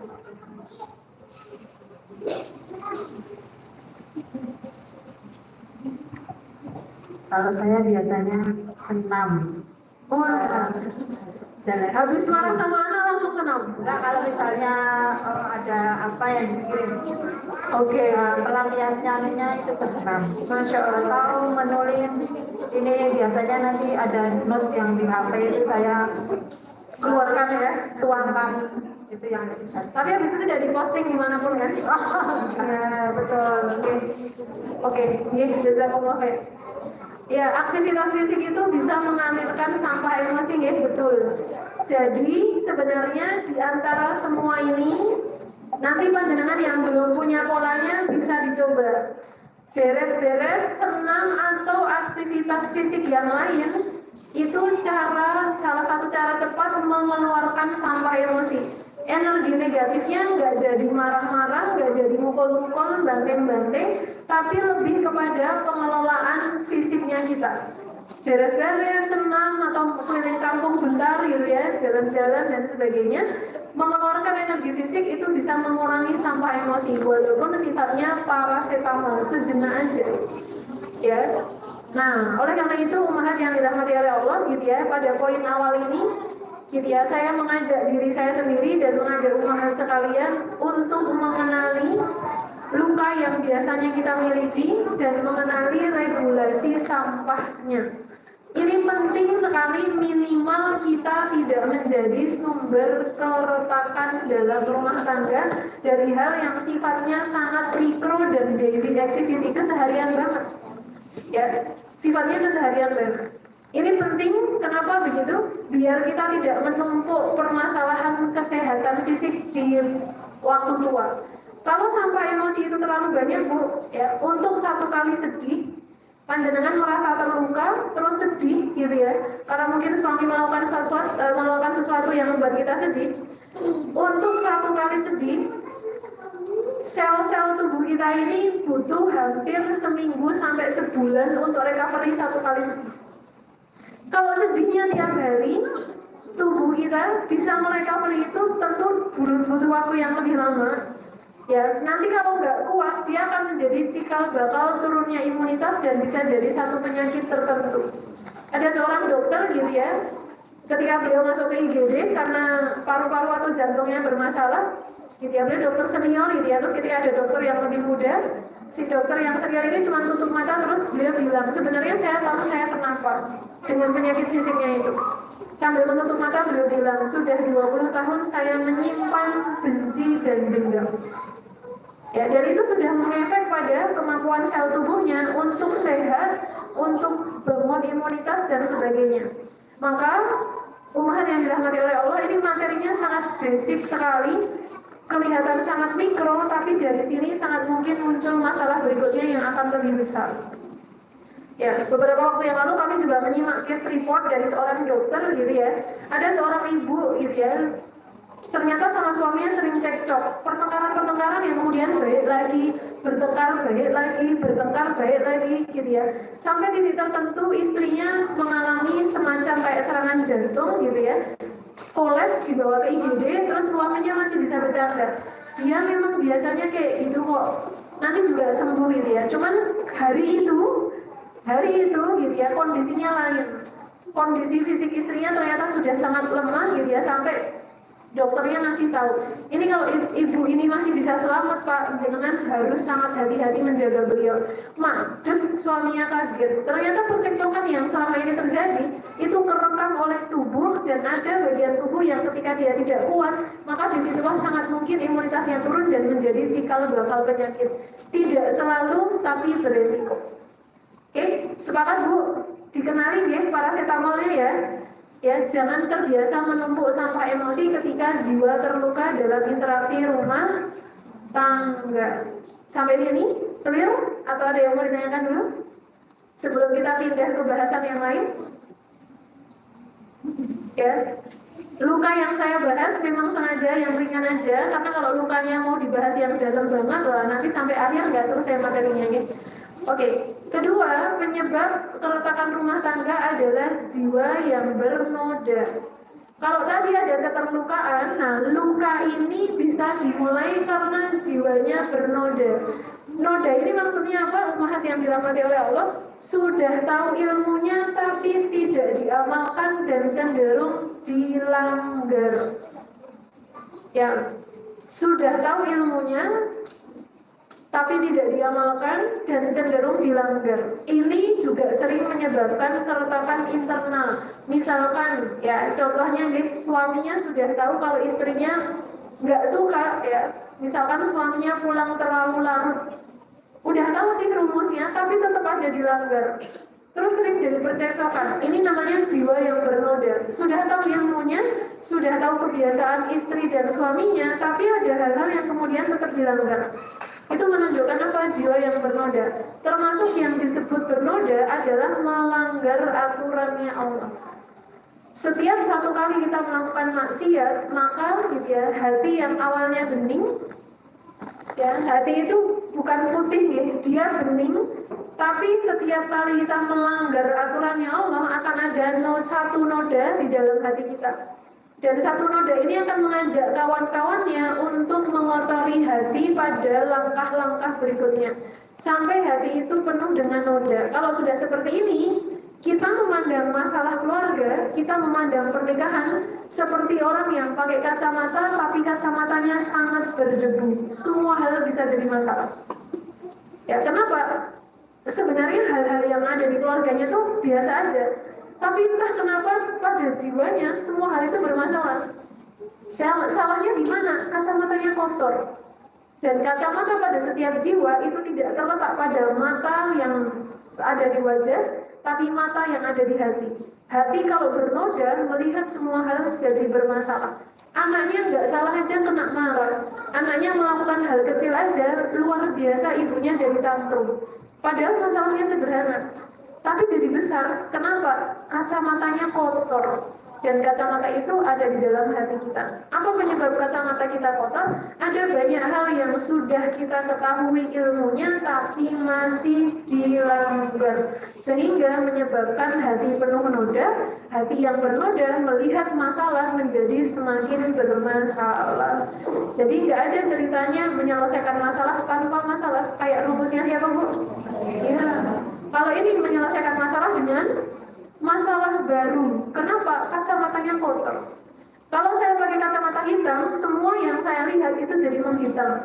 Padahal nyatanya tidak, langit itu putih gitu ya. Tapi karena saya pakai kacamata hitam, dia jadi semburat hitam. Bukan langitnya yang salah, tapi kacamatanya yang keliru. Ini jiwa yang bernoda. Sudah tahu selingkuh itu salah, tetap dilakukan. Sudah tahu scroll IG kelamaan itu bikin males, tetap dilakukan. Sudah tahu standar TikTok itu tidak semuanya boleh ditiru, tetap dilakukan. Ini menyebabkan keretakan-keretakan rumah tangga. Kenapa? Jiwa kita kotor oleh hal-hal yang kemudian tidak seharusnya itu ada. Ya, maka ini menjadi begitu menarik ya, ibu-ibu sekalian yang dirahmati oleh Allah. Gitu ya, termasuk jiwa bernoda ini bisa dipengaruhi oleh perkembangan suatu keluarga. Contoh, ada suatu keluarga yang awalnya secara finansial itu biasa aja. Tapi Allah berikan saat di mana finansial ini mengalami lonjakan yang sangat cepat sampai dia menjadi kaya. Pas keadaannya cukup, ya ini kami temui ya dalam beberapa kasus klien, pas keadaannya cukup, seorang suami itu masih bisa perhatian sama istrinya. Tapi pas beliau bisnisnya sukses, apa yang terjadi gitu ya? Pertemanannya itu berubah. Kalau kasus yang pernah kami temui, beliau jadi punya klub main golf, pergi pagi pulang sore. Kalau udah urusan golf, istrinya pun kalah. Padahal tahu gitu ya, rumah tangga itu harus dijaga dan sebagainya. Maka perubahan status sosial ini juga bisa menyebabkan noda-noda itu makin menumpuk. Gitu ya. Kenapa? Ada hal-hal yang dilanggar padahal sudah tahu. Yang ketiga, penyebab keretakan rumah tangga karena jiwa yang gelap. Maknanya apa? Gelap di sini tidak cukup banyak ilmu dan iman dalam perjalanan rumah tangganya. Jarang datang majelis ilmu, jarang tahu ilmunya komunikasi suami istri, jarang tahu bagaimana memfilter informasi dari TikTok dan sebagainya. Jadi jiwanya mengalami kegelapan karena bodoh dari cahaya ilmu. Ini pun menyebabkan keretakan rumah tangga. Ya, kami pernah mendapati suatu kasus, ya, suami istri bekerja, gajinya lumayan besar, tapi istri ini merasa, kok saya merasa nggak cukup terus ya. Datang ke kami dalam keadaan jiwa yang resah. Apa yang salah dari hidup saya? Gitu ya. Kok hidup ini nggak tenang padahal kami berkecukupan. Usut punya usut, umat yang dirahmati oleh Allah, salah satunya adalah kondisi jiwa yang gelap ini. Apa itu? Beliau berada dalam keadaan tidak tahu, lebih tepatnya ilmunya nggak cukup. Terkait apa? Bahwa saya nggak tahu ya, ini kita sepaham atau tidak gitu ya. Kalau saya lebih memilih pendapat yang ini bahwa tugas mencari nafkah itu tugasnya sinten? Suami. Kalau istri bekerja dengan niat mencari nafkah, bersiaplah keberkahan keluarga itu akan hilang. Karena fitrahnya istri itu bukan mencari nafkah. Kalau istri ikut mencari nafkah di saat suami masih mampu, maka keluarga ini sangat mungkin terancam kehilangan keberkahan. Karena tidak sesuai fitrahnya. Fitrahnya perempuan itu bukan mencari nafkah, kecuali kondisi darurat, suami sakit, tidak mungkin bekerja, atau hal-hal darurat lain yang secara syar'i itu dibolehkan, istri mencari nafkah. Tapi kalau dalam kasus klien kami, suaminya ini udah besar penghasilannya, gitu ya. Tapi istrinya tetap pengen mencari nafkah, judulnya mencari nafkah, gitu ya. Tapi kemudian hidupnya terasa tidak tenang, kok rasa-rasanya hidup itu banyak sekali masalah, gitu ya. Ternyata pada posisi tertentu beliau tidak cukup ilmu. Bahasa di sini jiwanya gelap dari cahaya ilmu, bahwa tugasnya perempuan bukan mencari nafkah. Berarti nggak boleh bekerja, boleh tapi tidak diniatkan mencari nafkah. Kalaupun dapat uang dari proses gitu ya, berkarya, jadi guru, jadi ini, jadi itu, niatnya bukan untuk nafkah keluarga. Niatnya buat apa? Berkarya, bermanfaat, uangnya bisa diolah jadi produktivitas yang lain. Tapi tidak pernah diniatkan mencari nafkah, biar tidak merebut, tanda kutip gitu ya, fitrah yang memang bukan menjadi miliknya. Ini cuma contoh nih. Nah, ada mazhab yang modelnya seperti itu gitu ya, tidak mengambil alih fitrah yang sebenarnya itu memang miliknya seorang lelaki, kecuali kondisi darurat.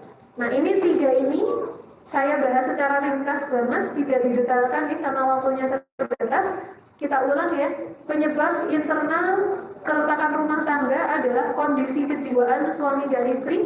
Pertama, dari jiwa yang ulangi, dari jiwa yang kedua bernoda, ketiga gelap. Ini bukan cuma materi sekedar di pengajian, kami sangat merekomendasikan panjenengan refleksi dan kontemplasi. Selama ini di rumah tangga saya yang paling sering bikin masalah, bikin cekcok, bikin pertengkaran, jiwa yang mana? Entah kita, entah di suami kita.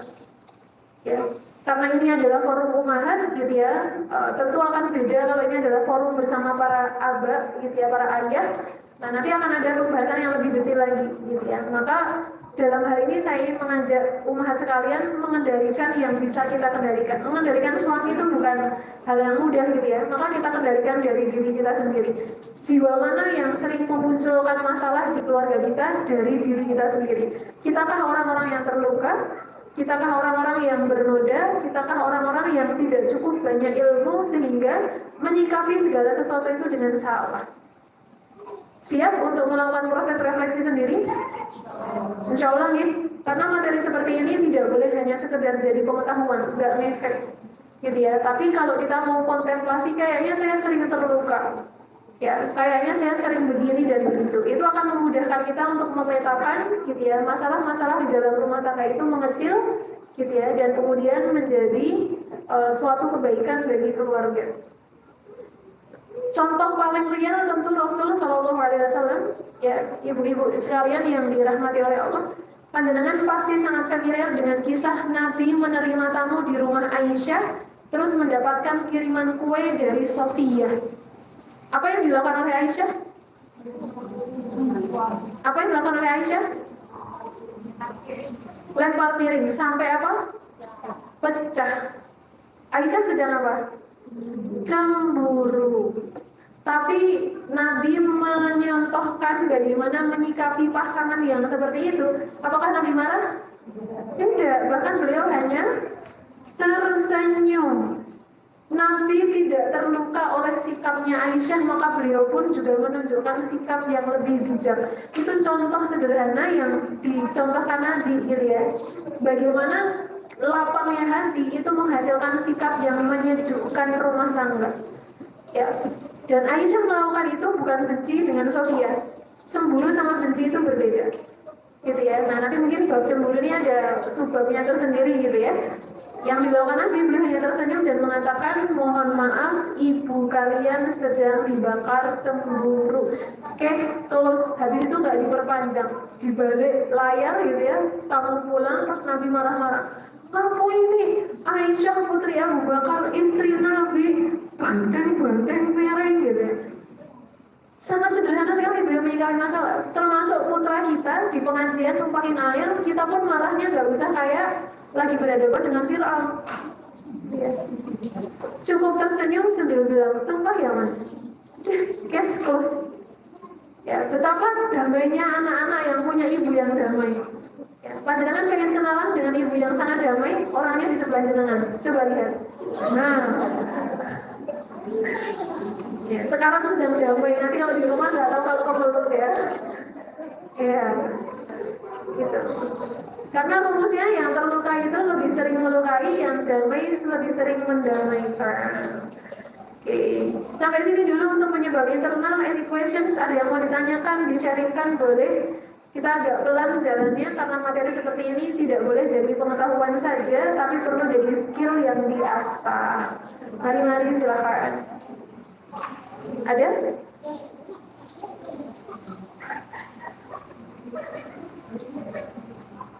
Ada yang mau ditanyakan dulu? Di-sharingkan dulu? Oh ya, luka ini bisa jadi asalnya datang dari masa lalu juga. Ya, luka ini bisa jadi datang dari masa lalu juga. Misalnya, ya, seseorang dibesarkan dari keluarga yang temperamen, agresif, marah-marah. Sangat mungkin jiwa masa kecilnya yang terluka. Ketika sudah menikah, jiwa ini melukai pasangan tanpa disengaja. Maunya nggak melukain, tapi ternyata jadi melukai. Kenapa melukai? Bukan pasangannya yang salah, tapi beliau ini membawa luka dari masa kecilnya. Kalau sudah seperti ini, panjang untuk di asesmen begitu ya, untuk diketahui lukanya sedalam apa dan seterusnya, untuk menemukan treatment yang tepat. Biasanya kami dapat banyak sekali kasus yang modelnya seperti ini, gitu. Terluka bukan oleh pasangannya, tapi terluka oleh masa lalunya, yang itu dibawa dalam pernikahannya. Bisa melukai pasangan, bisa melukai anaknya, bisa melukai circle-circle yang ada dalam pernikahan itu sendiri. Oke. Kalau nggak ada yang mau ditanyakan dulu, kita akan lanjut. Ini adalah penyebab eksternal umat yang dirahmati oleh Allah. Jadi ya. Tadi kita sudah sedikit membahas tentang bagaimana setan ini, gitu ya, merusak keluarga. Ya, saya mau berangkat dari poin yang tadi sudah disinggung. ya, pihak yang paling tidak suka melihat keharmonisan suami dan istri.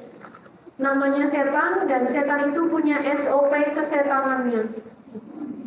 Panjenengan pernah tahu SOP kesetanan? Allah cerita SOP ini, setan itu punya prosedur, Bu, dalam mengganggu rumah tangga manusia. Ya, prosedurnya ditulis oleh Allah di surat Al-A'raf, difirmankan oleh Allah dalam surat Al-A'raf, dibukukan dalam mushaf dalam Quran, ya. Persisnya dari ayat 16, 17 sampai nanti ke bawah. Sebenarnya mulainya panjang, ya, dimulai dari ayat 11 ini sampai nanti satu halaman berikutnya di suratul A'raf. Tapi karena waktunya pendek, saya akan shortcut gitu ya, dipotong dari ayat ke-16 ini. Mohon sedikit fokus ya, karena ini akan sedikit lebih cepat materinya. Bagaimana setan menggoda manusia? Iblis melakukan perjanjian MOU dengan Allah. Ketika dia diusir dari surga, terus dia bilang gini sama Allah dan di ACC. Dalam pengertian, iblis menjadi sosok yang tugasnya seperti yang disebut oleh Allah di dalam Al-Quran, karena dia mengajukan job desk itu ke Allah. Dia mengatakan apa? Ya, la'aq'udanna lahum siratal mustaqim. Ini kata-kata iblis. Ya, panjenengan pas iblis mengatakan ini, panjenengan sudah hidup belum? Belum, karena ini komunikasinya manusianya cuma baru ada satu, namanya Adam, dan istrinya Hawa, cuma ada dua. Canggihnya Quran itu bahkan bisa merekam saat manusia cuma ada Adam dan Hawa. Sudah ada HP Android untuk merekam percakapan. Baiknya Allah, kata-katanya iblis itu direkam sampai kita jadi tahu iblis pernah bilang loh seperti ini, dan ini berlaku sampai hari kiamat. Apa itu? Dia mengatakan la'aq'udanna. Hati-hati di sebelah sini. Ya, di sini ada huruf la, terus belakangnya ada nun bertasydid. Ya, la di depan ini dan nun bertasydid di belakang sini fungsinya sama. Kata aq'uda diapit dua, namanya harfu at-taukid. Apa itu harfu at-taukid? Huruf penggaransi, huruf yang menguatkan bahwa iblis benar-benar akan melakukan aq'uda. Aq'uda itu artinya saya akan duduk menghalangi, membegal, menggagalkan, merampok, dan seterusnya. Begitu dikawal dengan huruf la dan dikawal dengan huruf nun, maka iblis benar-benar akan memenuhi janji itu. Berjanji untuk apa? Menghalangi, membegal, merampok, dan seterusnya. Ya, siapa yang dirampok? Di belakang ada kata lahum. Lahum ini maksudnya umat manusia. Kalau dirangkai terjemahannya menjadi saya benar-benar akan memenuhi visi misi saya untuk membegal, merampok, menghalangi manusia-manusia itu siratal mustaqim, dari jalan hidup yang lurus. Kalau panjenengan sama suami sudah bersepakat, oke mas, besok kita nggak usah menyelesaikan masalah pakai marah-marah. Jangan salah, rencananya panjenengan itu diintip sama iblis dan siap digagalkan. Ya, kalau panjenengan punya niat, mas besok tahajud bareng ya, terjadi nggak kira-kira? Sebagian terjadi, sebagian tidak.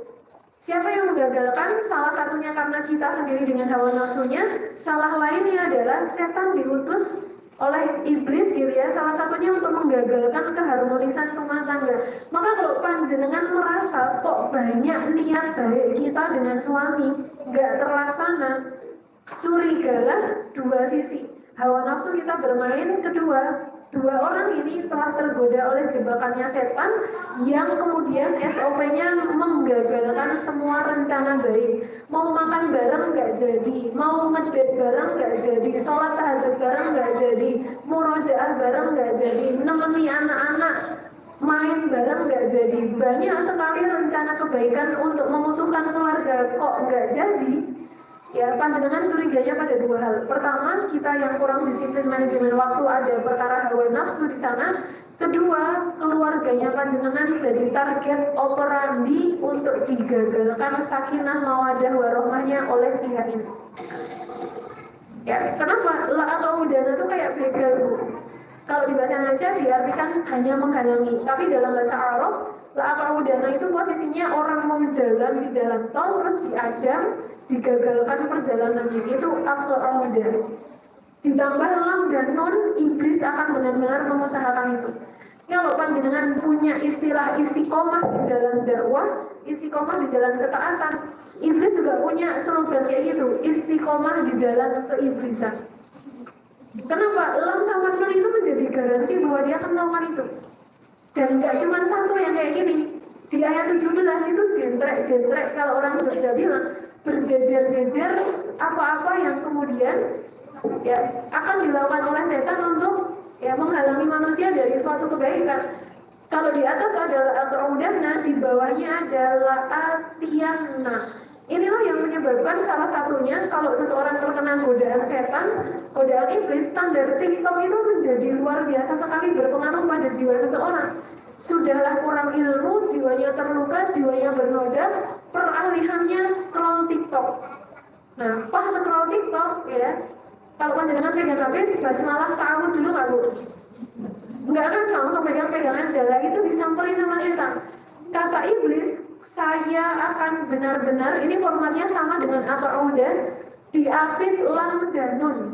Depannya la, belakangnya nun, tengahnya atia.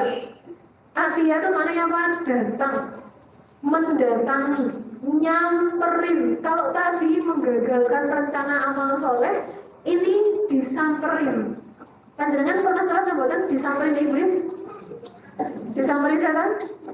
Iya, kalau panjenengan lihat anak tantrum, jenengan tantrum, barusan panjenengan disamperin. Ya, kalau lihat suami ngeselin kita jadi marah-marah, barusan kita disamperin. Kenapa? Atia ini dia mendatangi kita dengan mudah. Ada kata dalam bahasa Arab mendatangi dengan susah, ada mendatangi dengan mudah. Nah, Atia ini dia bisa datang kapan saja. Kecuali kalau seseorang itu banyak pikirnya, banyak ilmunya, setan pun akan perhitungan kalau mau menggoda. La'atiyannahum, saya benar-benar akan mendatangi orang-orang ini. Dari mana dia datang? Ini yang rodok ngeri. Kenapa rodok ngeri? Karena dia datang dari semua arah mata angin. Arah mata angin ini maksudnya apa? Dia datang pada semua aspek kehidupan kita. Kata si iblis, la'atiyannahum min baini aidihim. Saya datang dari depan, ngompori ketakutan tentang masa depan, membuat kita banyak curiga sama suami sama anak-anak. Ya, wa min khalfihim, dan dia juga datang dari belakang. Wa an aimanihim, datang dari sebelah kanan. Wa an syama'ilihim, datang dari sebelah kiri. Ya, maka ya kalau panjenengan merasa kok belakangan ini nuansa rumah kita tuh gak enak, ngobrol sama suami bawaannya pengen marah, ngobrol sama anak bawaannya pengen marah, panjenengan banyak terapi namanya ta'awud. Sangat mungkin panjenengan sedang ditarget, didatangi dari semua arah, depan, belakang, kanan, dan kiri. Ngapain aja itu didampingi sama setan. Ya, dan sekali lagi ya, sampai di Al-Quran itu ada di surat Al-Baqarah itu, kalau tidak di Ali Imran ya, di Al-Baqarah ya, wattaba'u ma tatlus syayatinu ala mulki Sulaiman. Ada setan-setan yang datang di masa Sulaiman dan itu diabadikan di dalam Quran, gitu ya. Tentang apa? Setan-setan yang kemudian memisahkan suami dan istrinya. Ya, dimulainya dari mana? Ya kayak gini, gitu ya. Ada bisikan-bisikan yang kemudian, gitu ya, membuat cekcok dan seterusnya. Nah, maka umat yang dirahmati oleh Allah, gitu ya, ada pihak yang memang sangat tidak suka ketika keluarga muslim itu menjadi keluarga sakinah, mawaddah, warahmah. Ayatnya sangat menarik sampai nanti di penghujung 22. SOP-nya sebenarnya dari sini ya, Bu. Fadallahuma bihurur. Kata-katanya pendek, tapi ini SOP-nya para setan. Tapi karena waktunya sudah hampir habis ya, saya izin tidak membahas sebelah sini.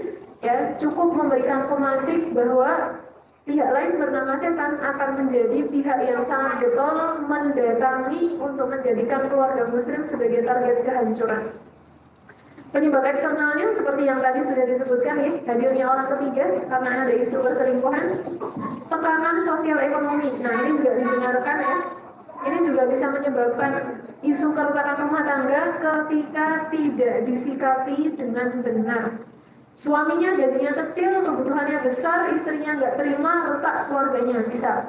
Atau dibalik, gaji istrinya lebih gede dari suaminya. Istri merasa punya posisi tinggi di rumah, ya kehilangan fitrah keistrian dan keibuannya, merasa tinggi dan sombong di depan suami, retak lagi. Oh, setan senang banget dengan poin seperti ini karena banyak kasus di mana posisi istri itu lebih tinggi, intelektualitas lebih tinggi, sekolahnya lebih tinggi, ekonominya lebih tinggi, suaminya tidak setinggi itu. Dan setan menyisip dalam hati seorang perempuan yang seperti ini dengan ego yang dibesar-besarkan sampai retak, itu bisa, gitu ya. Ketiga adalah campur tangan eksternal. Ya, campur tangan eksternal ini bisa dilakukan oleh misalnya keluarga besar, mertua misalkan termasuk tetangga, ini juga bisa menyebabkan isu keretakan rumah tangga. Tapi ini bisa dimitigasi sebenarnya, ibu-ibu sekalian. Caranya gimana? Sepanjang kita nggak mudah membongkar aib keluarga, orang lain jadi nggak terlalu tahu masalah keluarga kita apa. Tapi kalau kita sering mengumbar aib, orang lain campur tangan, itu jadi wajar. Kenapa? Gitu ya, karena lalat itu mendatangi nasi yang basi. Begitu kita buka aib keluarga kita, sangat mungkin lalat-lalat itu mencampuri rumah tangga kita. Sepanjang kita bisa menutup aib dengan baik, kecuali kita butuh solusi pada yang ahlinya, itu tidak masalah. Gitu ya. Keempat, pengaruh media dan teknologi. Umat yang dirahmati oleh Allah, kami mohon untuk berhati-hati menggunakan TikTok, menggunakan gadget dan sebagainya. Kenapa begitu? Sekarang banyak sekali orang Islam terjangkit penyakit apa? Hilang khusyuk dalam hidupnya karena pecah fokusnya dipengaruhi oleh paparan media sosial. Maksudnya gimana? Banyak ummahat gitu ya, banyak para abah, para ayah ya, yang kalau udah sampai rumah itu tangannya itu merekam memori. Sampai rumah itu bukan buka pintu pakai bismillah. Oh iya, kita kalau masuk rumah nggak pakai bismillah, setan ikut masuk gitu. Hati-hati gitu. Panjenengan kalau masuk rumah kok hawanya nggak enak, ingat-ingat aja. Tapi pas buka pintu pakai bismillah apa enggak? Kalau jarang pakai bismillah, lihat aja. Emosi-emosi itu kadang tiba-tiba naik meledak gitu ya. Kita tiba-tiba sulit mengendalikan diri, itu bisa. Karena pas panjenengan buka pintu nggak pakai bismillah, itu setan ikut masuk. Tapi kalau panjenengan buka pintu pakai bismillah, dia akan terhalang oleh basmalah. Minimal basmalah. Lain-lainnya pikirnya masih banyak. Gitu ya. Nah, pas panjenengan mau pegang HP, nek bisa, kalaulah HP ini punya nama lain, HP punya nama lain apa bu? Tuh. Tapi tetapnya dikasih makan ya. Wujudnya apa? Beliin pulsa dikasih wifi gitu ya. Udah tahu setan gaben masih dirawat-rawat gitu ya. Pada sebagian orang bahkan treatmentnya kalau mau pegang HP itu ta'awun dulu. Kenapa? Sebagian orang bu khusyuk dalam hidupnya tuh hilang. Kenapa? Pikirannya kesini terus. Ya. Lagi nyusuin anaknya masih barusan lahir gitu ya. Sininya nyusuin, tapi sininya lain menikmati scroll. Lagi nemenin anaknya belajar, ayo mas belajar ya. Anaknya belajar di sampingnya, yang tangan kanannya main HP. Ya Masya Allah luar biasa sekali gitu ya. Dampaknya sangat luar biasa buruk pada anak-anak kita. Ya dia akan melihat, ya boleh loh. Kalau aku udah selesai main HP, nanti aku enak. Selesai belajar, aku main HP kayak ibu. Kenapa? Karena pas di depan anak-anak, HP ini tuh kita pegang terus. Jadi dia akan sangat tergoda dan susah dari lepas dari HP. Salah satunya karena dia selalu terstimulasi melihat ibunya pegang HP. Sudah gitu yang dilihat TikTok lagi. Kenapa ini menjadi isu bersama gitu? Krisis standar TikTok. Mungkin saya pernah bercerita gitu, di sini tentang anak remaja yang pengen lompat dari rooftop masjid. Ditanyain sama DKM-nya, kamu kenapa ya mas kok pengen lompat gitu ya? Habis putus pacar. Kok kamu punya ide lompat dari masjid dari mana? Lihat standarnya. Hidup tuh sudah nggak berharga kalau nggak punya pacar. Jadi ngapain harus hidup? Berani lompat.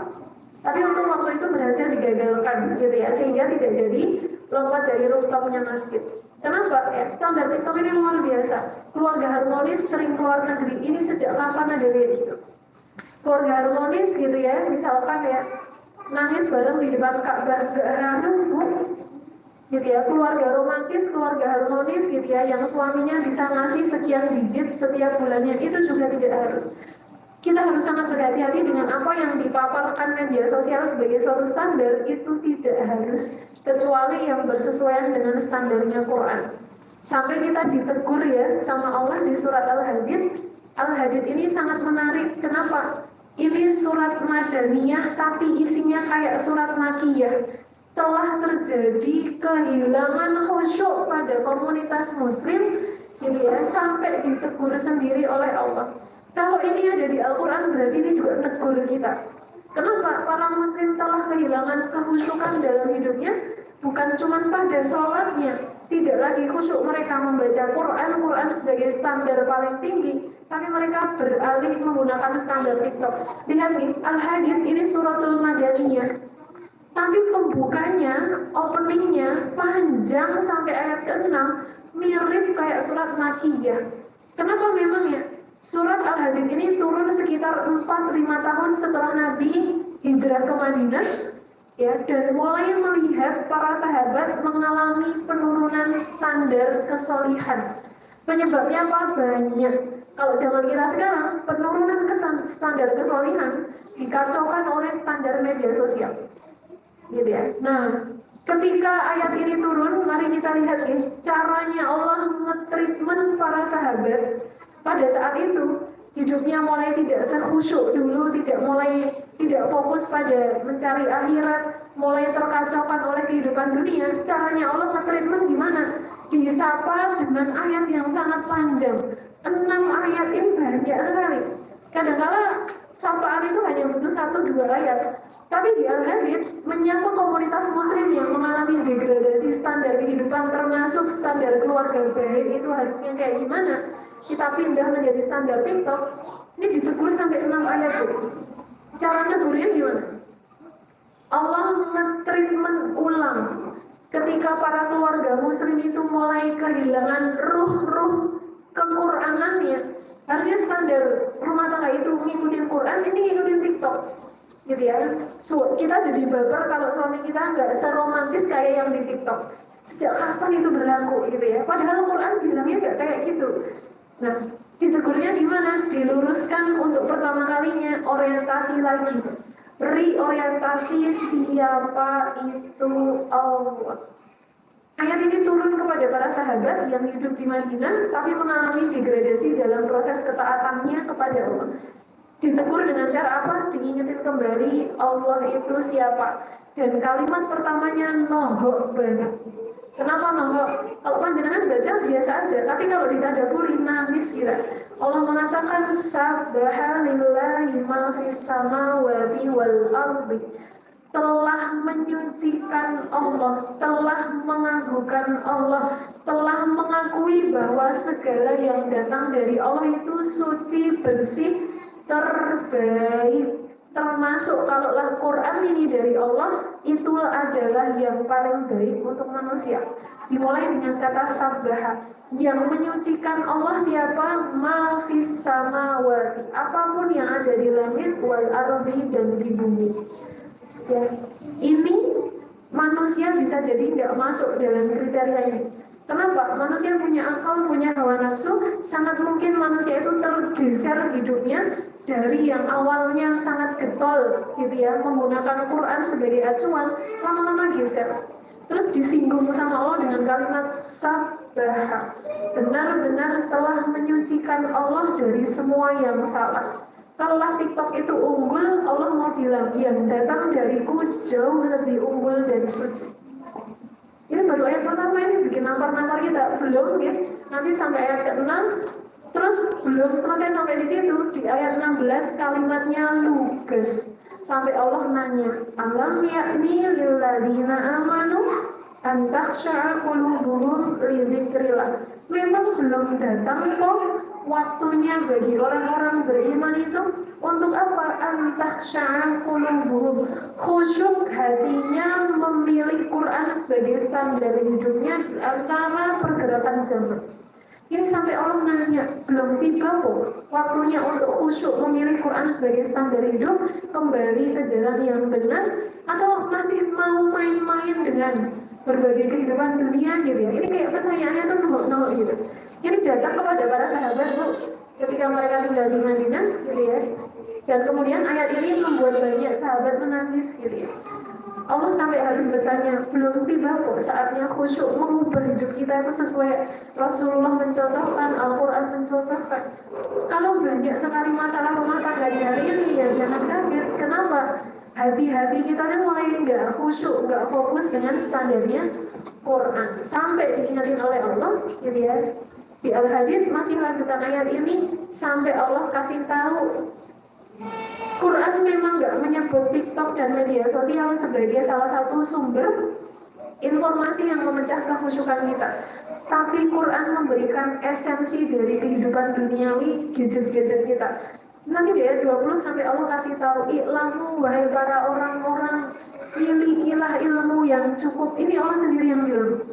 Milikilah ilmu yang cukup tentang apa? Annamal hayatud dunia. Dunia yang kita huni ini dengan aktivitasnya, perkembangan media, banyak sekali orang terpapar isu standar TikTok. La'ibun, itu cuman permainan. Mau sampai kapan main-main terus, kapan serius dengan hidup untuk kembali kepada Allah? Ini sampai akhirnya setegas itu.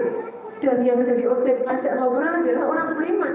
Dari Allah kepada orang beriman. La'ibun, itu cuman senda gurau. Walahun, dan itu cuman entertain. Kita cuma nyari ketawa-ketawa receh, ya, wazinatan, dan itu cuma perhiasan yang menipu. Masya Allah, kalimatnya cantik sekali, Bu. Allah membongkar hakikat dunia dengan 3 kata pertama, luar biasa tajamnya. La'ibun, lahwun, wazinatun. Jangan sampai terjebak pada sendau gurau, permainan, lahwun, entertain yang menjebak. Berapa banyak para ibu-ibu gitu ya turunkan kualitas berpikirnya karena kebanyakan bermain medsos, wazinatun, dan tertipu oleh keindahan yang sementara. Itu kok kayaknya indah banget ya, Bi, makan malam bareng di resto yang sana. Kesyukuran kita hilang punya nasi dan tempe di rumah karena lihat standar TikTok. Wazinatun, itu keindahan yang menipu aja. Wa tafahurun bainakum wa takatsurun fil amwal. Terus bermegah-megahan. Kayaknya enak ya, Bi, kalau punya mobil mewah. Lihat standar TikTok. Kayaknya enak ya, Bi, kalau punya gini-gini. Wa tafahurun bainakum. Bermegah-megahan dan saling membanggakan banyak anak dan banyak harta. Ini sudah Allah singgung. I'lamu, kata Allah, tolong banget ya dipelajari apa itu hakikat dunia. Bukan saya yang bilang. I'lamu ini kalimatnya sungguh-sungguh luar biasa nampol. Tolong diilmui. Nah, kira-kira kayak gitu. Jangan cuma ikut arus, tapi tolong diilmui. Sampai nanti ujung ayat itu semuanya nampak. Gitu ya. Hadani Allah wa iyyakum, kalau diter hanya sampai 9:45. Saya sudah kelebihan waktu, mohon maaf, dolim 8 menit. Ya, tetap belum selesai materinya, tapi tidak mengapa. Yang lain-lain bisa dipelajari gitu ya. Tapi ada beberapa hal yang memang secara prinsip disampaikan di sini ya, terkait bagaimana media sosial dan sebagainya. Ini belum bahas tentang silent treatment, bagaimana Quran memberikan contoh tentang problematika rumah tangga. Ala kulihal, mungkin ini yang bisa kami sampaikan. Saya kembalikan ke Ustaz Irul atau ke Ustazah yang menjadi MC. Assalamualaikum warahmatullahi wabarakatuh. Waalaikumsalam warahmatullahi wabarakatuh. Tafadhol Ustazah, masih ada waktu sampai pukul 10 lebih 10, mungkin mau dilanjutkan, boleh. Oh iya, ada pertanyaan? Mari, kalau ada yang mau ditanyakan dulu boleh.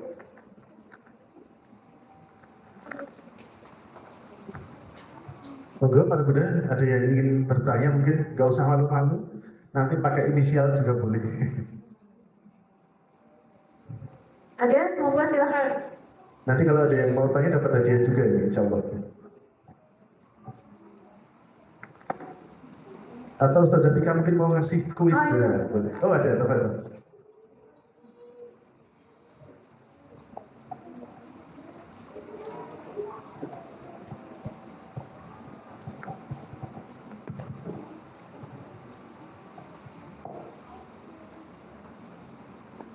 Bismillahirrahmanirrahim. Assalamualaikum warahmatullahi wabarakatuh. Ahmad Ustazah, ini karena belum ada yang bertanya, maka saya izin bertanya ya Ustazah ini. Monggo silakan. Tadi disampaikan bahwa yang eksternal itu kan terutamanya adalah iblis ya, Ustazah ya. Kemudian terkadang yang terjadi dalam diri kita ketika ada pertengkaran atau ada masalah di dalam rumah tangga kan itu karena ego kita atau karena pengaruh iblis itu gitu ya Ustazah ya. Ada poin itu. Nah, bagaimana kita itu bisa mengenali gitu ya, apakah itu benar-benar dari ego kita yang kemudian kita harus mengilmui untuk kita harus meredakan ego itu, dan bagaimana kita kenali kalau itu udah benar-benar campur tangan dari iblis ataukah ego kita itu juga campur tangan dari iblis gitu Ustaz? Ya. Itu dulu Ustaz. Baik. Jawaban pertama untuk menjawab pertanyaan beliau adalah mari kita lihat pola kita menutup celah iblis. Kalau kita nggak punya pola menutup, maka kita punya dua masalah bersamaan, ego dan dicampur tangani oleh setan. Mengenali pola menutup celah iblis itu membantu kita meminimalisir dicampur tangani iblis dalam urusan rumah tangga. Punyakah kita pola itu? Ini pertanyaan yang hanya kita yang tahu jawabannya. Pola seperti apa yang dimaksud? Contoh, pagi, punyakah kita zikir pagi? Sore, punyakah kita zikir sore? Tidur, punyakah kita zikir menjelang tidur? Ya, 3 pertanyaan ya. Zikir pagi, zikir sore, zikir menjelang tidur. Minimal ini. Sisanya banyak, masuk rumah baca bismillah gitu ya, pegang benda yang sekiranya sering memunculkan emosi kita ta'awud, membersamai anak, kita banyak berdoa. Itu semua pola-pola yang kalau dilakukan setiap hari itu fungsinya salah satunya menutup campur tangan iblis dalam hidup kita.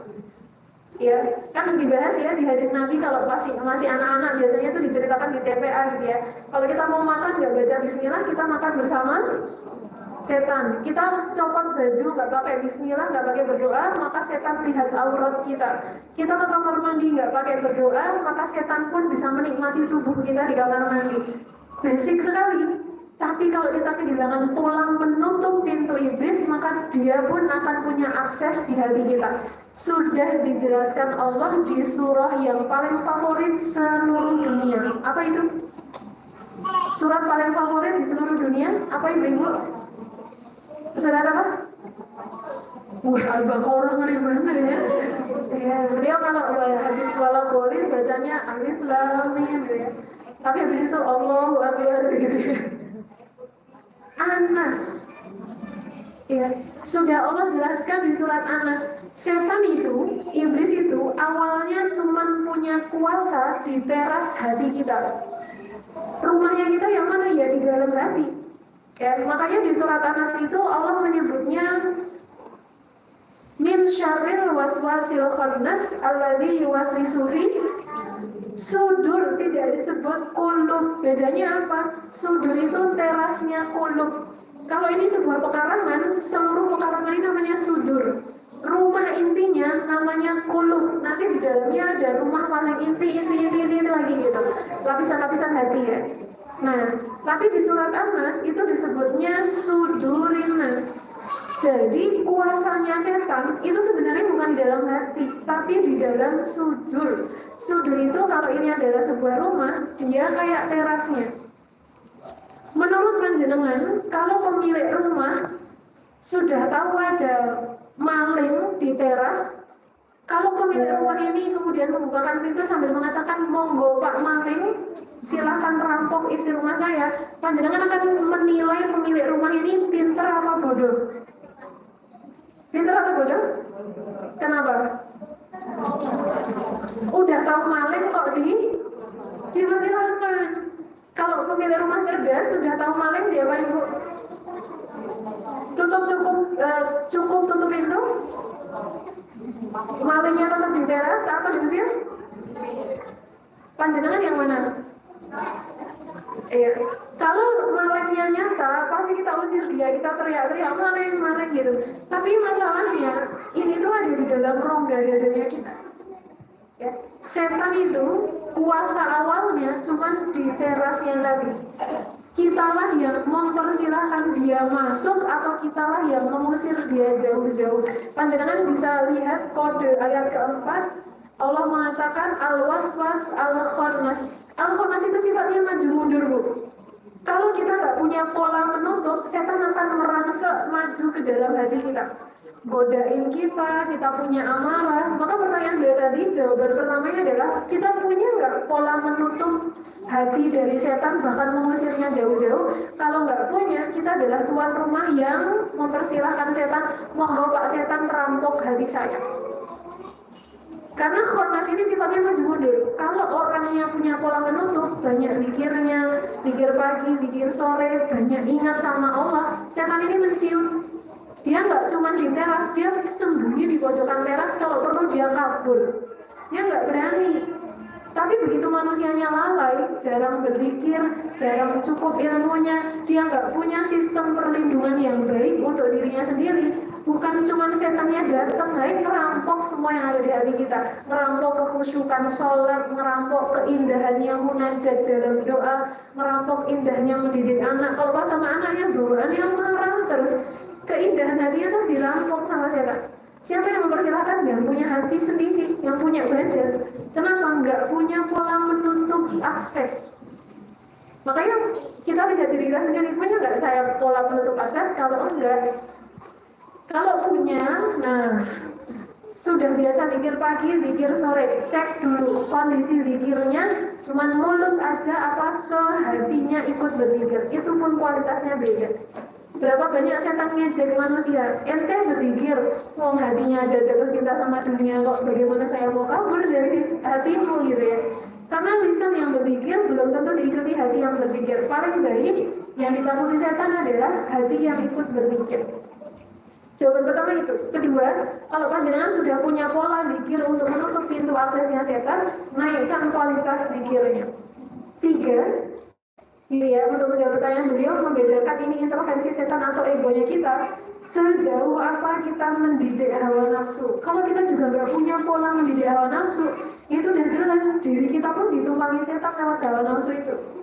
Makanya Allah itu baik banget ya, mendatangkan Ramadan jumlahnya 30 hari untuk mengekang hawa nafsu. Karena kalau hawa nafsu ini nggak dikekang, rumah tangga itu hancur bahkan tanpa digoda setan, hancur oleh hawa nafsu itu sendiri. Ya, kalau kita punya pola menutup akses setan, punya kenaikan kualitas zikir. Ketiga, kita sering melatih hawa nafsu gitu ya, tapi kok masih terjadi cekcok dalam rumah tangga, kemungkinan kurang cukup ilmunya atau itu adalah ujian dari Allah. Sebagaimana Nabi Lut diuji dengan istrinya, Nabi Nuh diuji dengan istrinya. Kurang apa seorang nabi sampai punya istri pengkhianat gitu ya, yang kemudian Allah sampai berfirman wa qila dakhulan nar ma'ad dakhil. Istri-istri ini sampai difirmankan masuk kamu ke dalam neraka. Para nabi kurang apa? Nggak mungkin kurang zikirnya. Kalau itu jawabannya sudah bagian dari ujiannya Allah. Nah yang terakhir ini kan kekuasaannya Allah, kersane Gusti Allah. Ini bukan urusan kita ya, urusan kita di 3 poin pertama tadi. Untuk membedakan ini tuh egonya kita yang nggak terlatih atau sudah ditumpangi setan atau malah dua-duanya. Cek di 3 poin ini. Punyakah kita pola menutup akses pintu setan? Punyakah kita kebiasaan menaikkan kualitas zikir? Ketiga, punyakah kita pola mendidik hawa nafsu? Kalau orang Jawa bilang nyapeh bobo, anaknya nakal, anaknya tantrum, walaupun kita nggak boleh bilang ya, kok kamu nakal banget, nah itu nggak boleh. Judgement seperti itu akan menjadi doa sangat mungkin dan itu berbahaya, gitu ya. Anaknya tantrum dan sebagainya, kita nggak punya pola membiasakan diri kita dididik. Jangan mudah marah, ayo mudah memaafkan, cari ilmunya menghadapi anak tantrum itu gimana. Kita nggak punya pola kayak itu, semuanya disambar dengan agresif, disambar dengan emosi. Nah berarti kita yang udah nggak punya pola zikir, nggak punya upgrade kualitasnya, nggak punya pola mendidik hawa nafsu. Kalau sudah seperti ini, dua-duanya kena. Nafsunya ditumpangi setan dan setan banyak merampok kondisi hati. Begitu untuk menjawab pertanyaan beliau. Terima kasih ya sudah bertanya, karena ini menurut saya cukup penting ya untuk melihat ya kita dikendalikan hawa nafsu atau hawa nafsu kita sudah kesetan-setanan. Ya, karena hawa nafsu ini mitra paling kuatnya, MOU-nya dia sama setan, memang betul begitu. Tapi kalau setannya sudah kita tutup pintunya, hawa nafsu kita didik, intervensinya mereka menjadi sangat minim dalam kehidupan seorang muslim. Masih ada lagi, masih 6 menit. Kalau tadi Ustaz Irul menyampaikan 10.10, ini 10.04. Ada lagi yang mau dikonfirmasi? Monggo, mari silakan. Tafadhol, mungkin ada satu pertanyaan lagi, satu pertanyaan terakhir. Oke.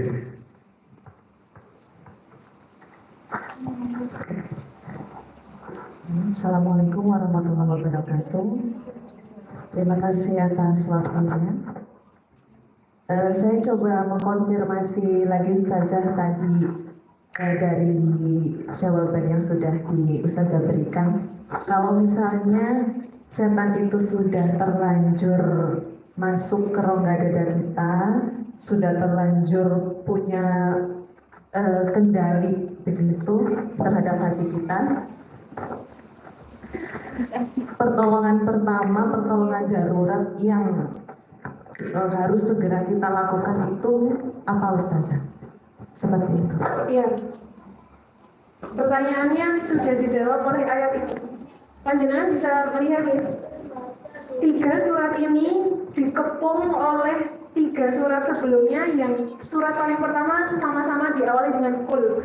Ini saya mau ngajak sedikit membahas struktur surat ini karena pertanyaan beliau sangat basic, tapi itu justru sangat penting sekali untuk diketahui jawabannya gitu ya.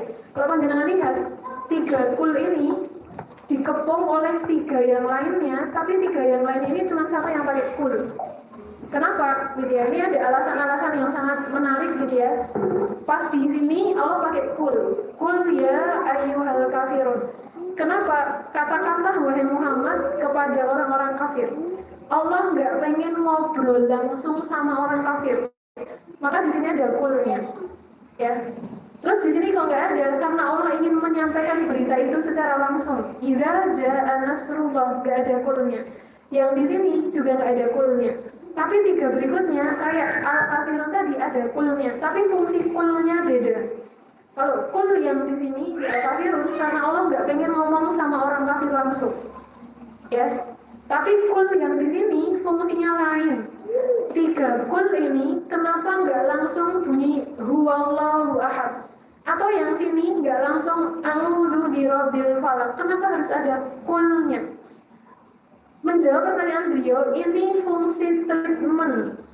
Kalau kita merasa hidup kita sudah banyak diintervensi setan, jangan cuma diem, berucaplah. Makanya diawali dengan kul. Ini nanti kalau kita belajar tafsirnya para ulama menarik ya. Kenapa kok harus ada kulnya? Kenapa nggak langsung aja a'udzu birabbin nas, a'udzu birabbil falaq? Kenapa harus ada kulnya? Karena ini sifatnya perintah yang treatment. Ucapkan secara verbal, ikuti dengan keyakinan hati. Nah, maunya Allah gitu. Jadi kalau membaca surat ini, nek bisa jangan cuma dibatin gitu ya, tapi diverbalkan.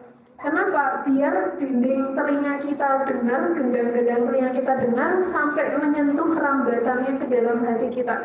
Kita sedang bermaklumat kepada diri kita sendiri. Dalam doa wujudnya, katakanlah aku berlindung kepada Tuhan yang manusia, dan diucapkan.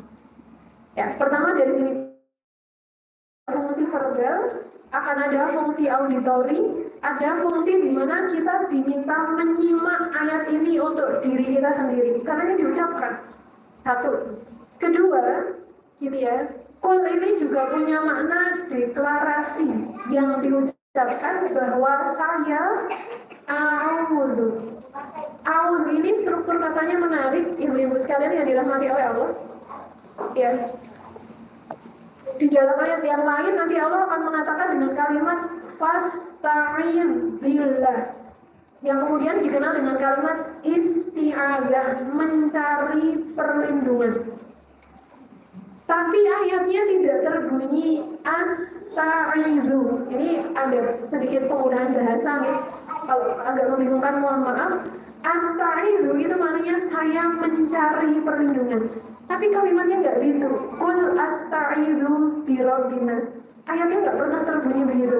Kenapa? Karena Allah sedang mengajari kita untuk masuk di perlindungan yang paling pokok. Bukan cuma nyari. Yang namanya nyari itu bisa ketemu, bisa enggak. Tapi kalau a'udzu maknanya beda dengan asta'idu. Kalau asta'idu saya mencari perlindungan. Seperti panjenengan mengatakan astaghfiru, saya mencari ampunan. Bisa dapat, bisa enggak. Asta'idu, saya mencari perlindungan. Tapi kalimatnya langsung menghilangkan sin, asta'idu, sinnya dihilangkan, taknya dihilangkan, menyisakan a'udzu. Sebuah disclaimer bahwa ya Allah, saya datang untuk masuk langsung kepada benteng kokoh perlindunganmu. Saya tidak akan nyari perlindungan yang lain, saya akan langsung mendatangi benteng kokohmu untuk berlindung. Jadi a'udzu ini maknanya bukan cuma saya berlindung, saya masuk dalam benteng kokoh perlindunganmu, dan ini hanya engkau yang punya, enggak ada yang lain. Kenapa? Bahayanya besar. Panjenengan lihat ya, di surat An-Nas bentengnya tuh sampai 3. Birobbinas, Malikinas, Ilahinas. Lapisannya tuh sampai 3, dan kita diminta mendeklarasikan, saya benar-benar ya Allah memohon untuk bisa masuk dalam benteng kokoh perlindungan ini. Karena musuhnya pun gede. Beda di surat Al-Falaq, bentengnya cuma 1, Birobbil Falaq. Habis itu langsung disebut stresornya. Min syarri ma khalaq, kami berlindung kepada bentengmu wahai Rabbil Falaq. Dari apa? Buruknya makhlukmu yang lain, buruknya manusia, buruknya keburukan yang mungkin datang dari hewan, keburukan yang datang dari tanaman, keburukan pas kita lagi di jalan, keburukan apa saja, min syarri ma khalaq. Terus nanti diikuti sampai ayat kelima, ini sudah cerita tentang stresornya apa. Bentengnya cuma 1. Tapi di surat An-Nas ini bentengnya sampai 3 untuk 1 stresor. Jadi yang di Al-Falaq bentengnya 1 untuk 4 stresor. Di surat An-Nas bentengnya 3 hanya untuk 1 stresor. Memang stresornya ngeri soalnya. Apa itu? Syarril waswasil khannas. Cuma 1, tapi dia merobohkan iman dari dalam diri manusia. Dan ini kalau konteksnya rumah tangga, sasaran empuknya setan di sebelah sini. Ya, sehingga pertanyaan beliau, kalau setan sudah terlanjur masuk, gimana? Baca ayat ini, verbalkan, gitu ya, sambil kita mendeklarasikan, saya memang minta perlindunganmu ya Roh, ya Allah, Birobbinas, Malikinas, Ilahinas. Sampai 3 kali kita minta dilindungi dengan 3 namanya Allah. Ya, itu jawabannya, gitu ya. Sehingga kalau setan sudah terlanjur masuk, sering-sering baca surah An-Nas. Apakah semefek itu dan menyebut An-Nas dan Al-Falaq adalah Al-Mu'awwidzatain, 2 surah perlindungan, maka jangan nyari yang lainnya lagi, gitu ya. Pikir-pikir yang lain tentu boleh, tapi minimal kita berlindung pada 2 payung surah ini. Ya tentu ini butuh tadabbur yang sangat mendalam ya, untuk bisa merasakan surah ini tuh nampak banget, surah ini tuh melindungi banget, surah ini menjaga banget. Nanti panjenengan bisa rasain nih, yang terbiasa baca surah An-Nas dan Al-Falaq biasanya emosinya akan lebih melunak, lebih mudah ditata dibandingkan yang jarang minta perlindungan sama Allah. Nanti dirasain aja. Kalau emosi kita lagi meledak, rumah tangga kita nggak terasa nyaman, 2 surat ini sering diulang. Sebanyak apa mengulang, sebanyak yang bisa dilakukan. Tidak ada hitungan pasti kecuali zikir yang maksur, dibaca 3 kali pas mau tidur, atau dibaca 3 kali pagi, 3 kali sore, itu minimal. Kalau dibaca di luar itu pun boleh. Begitu, dan yang loyakum, terima kasih atas kesempatannya. Mohon maaf belum bisa mengupas seluruhnya. Ya, kalau dari amanah yang disampaikan oleh Ustadz Irul, gitu ya, ini 2 poin terakhir ini belum terbahas, ya. Apalagi poin yang paling terakhir ini sangat banyak ya dan sangat kompleks. Tapi saya berdoa kepada Allah, tidaklah harus dari materi pagi ini umahat sekalian mendapatkannya. Allah Maha luas ilmunya, Maha mampu menggerakkan tentara-tentaranya untuk memahamkan kita bagaimana silent treatment ini sangat buruk sekali, dan bagaimana Quran sudah lengkap menjadi sumber referensi kita tentang berbagai kasus rumah tangga.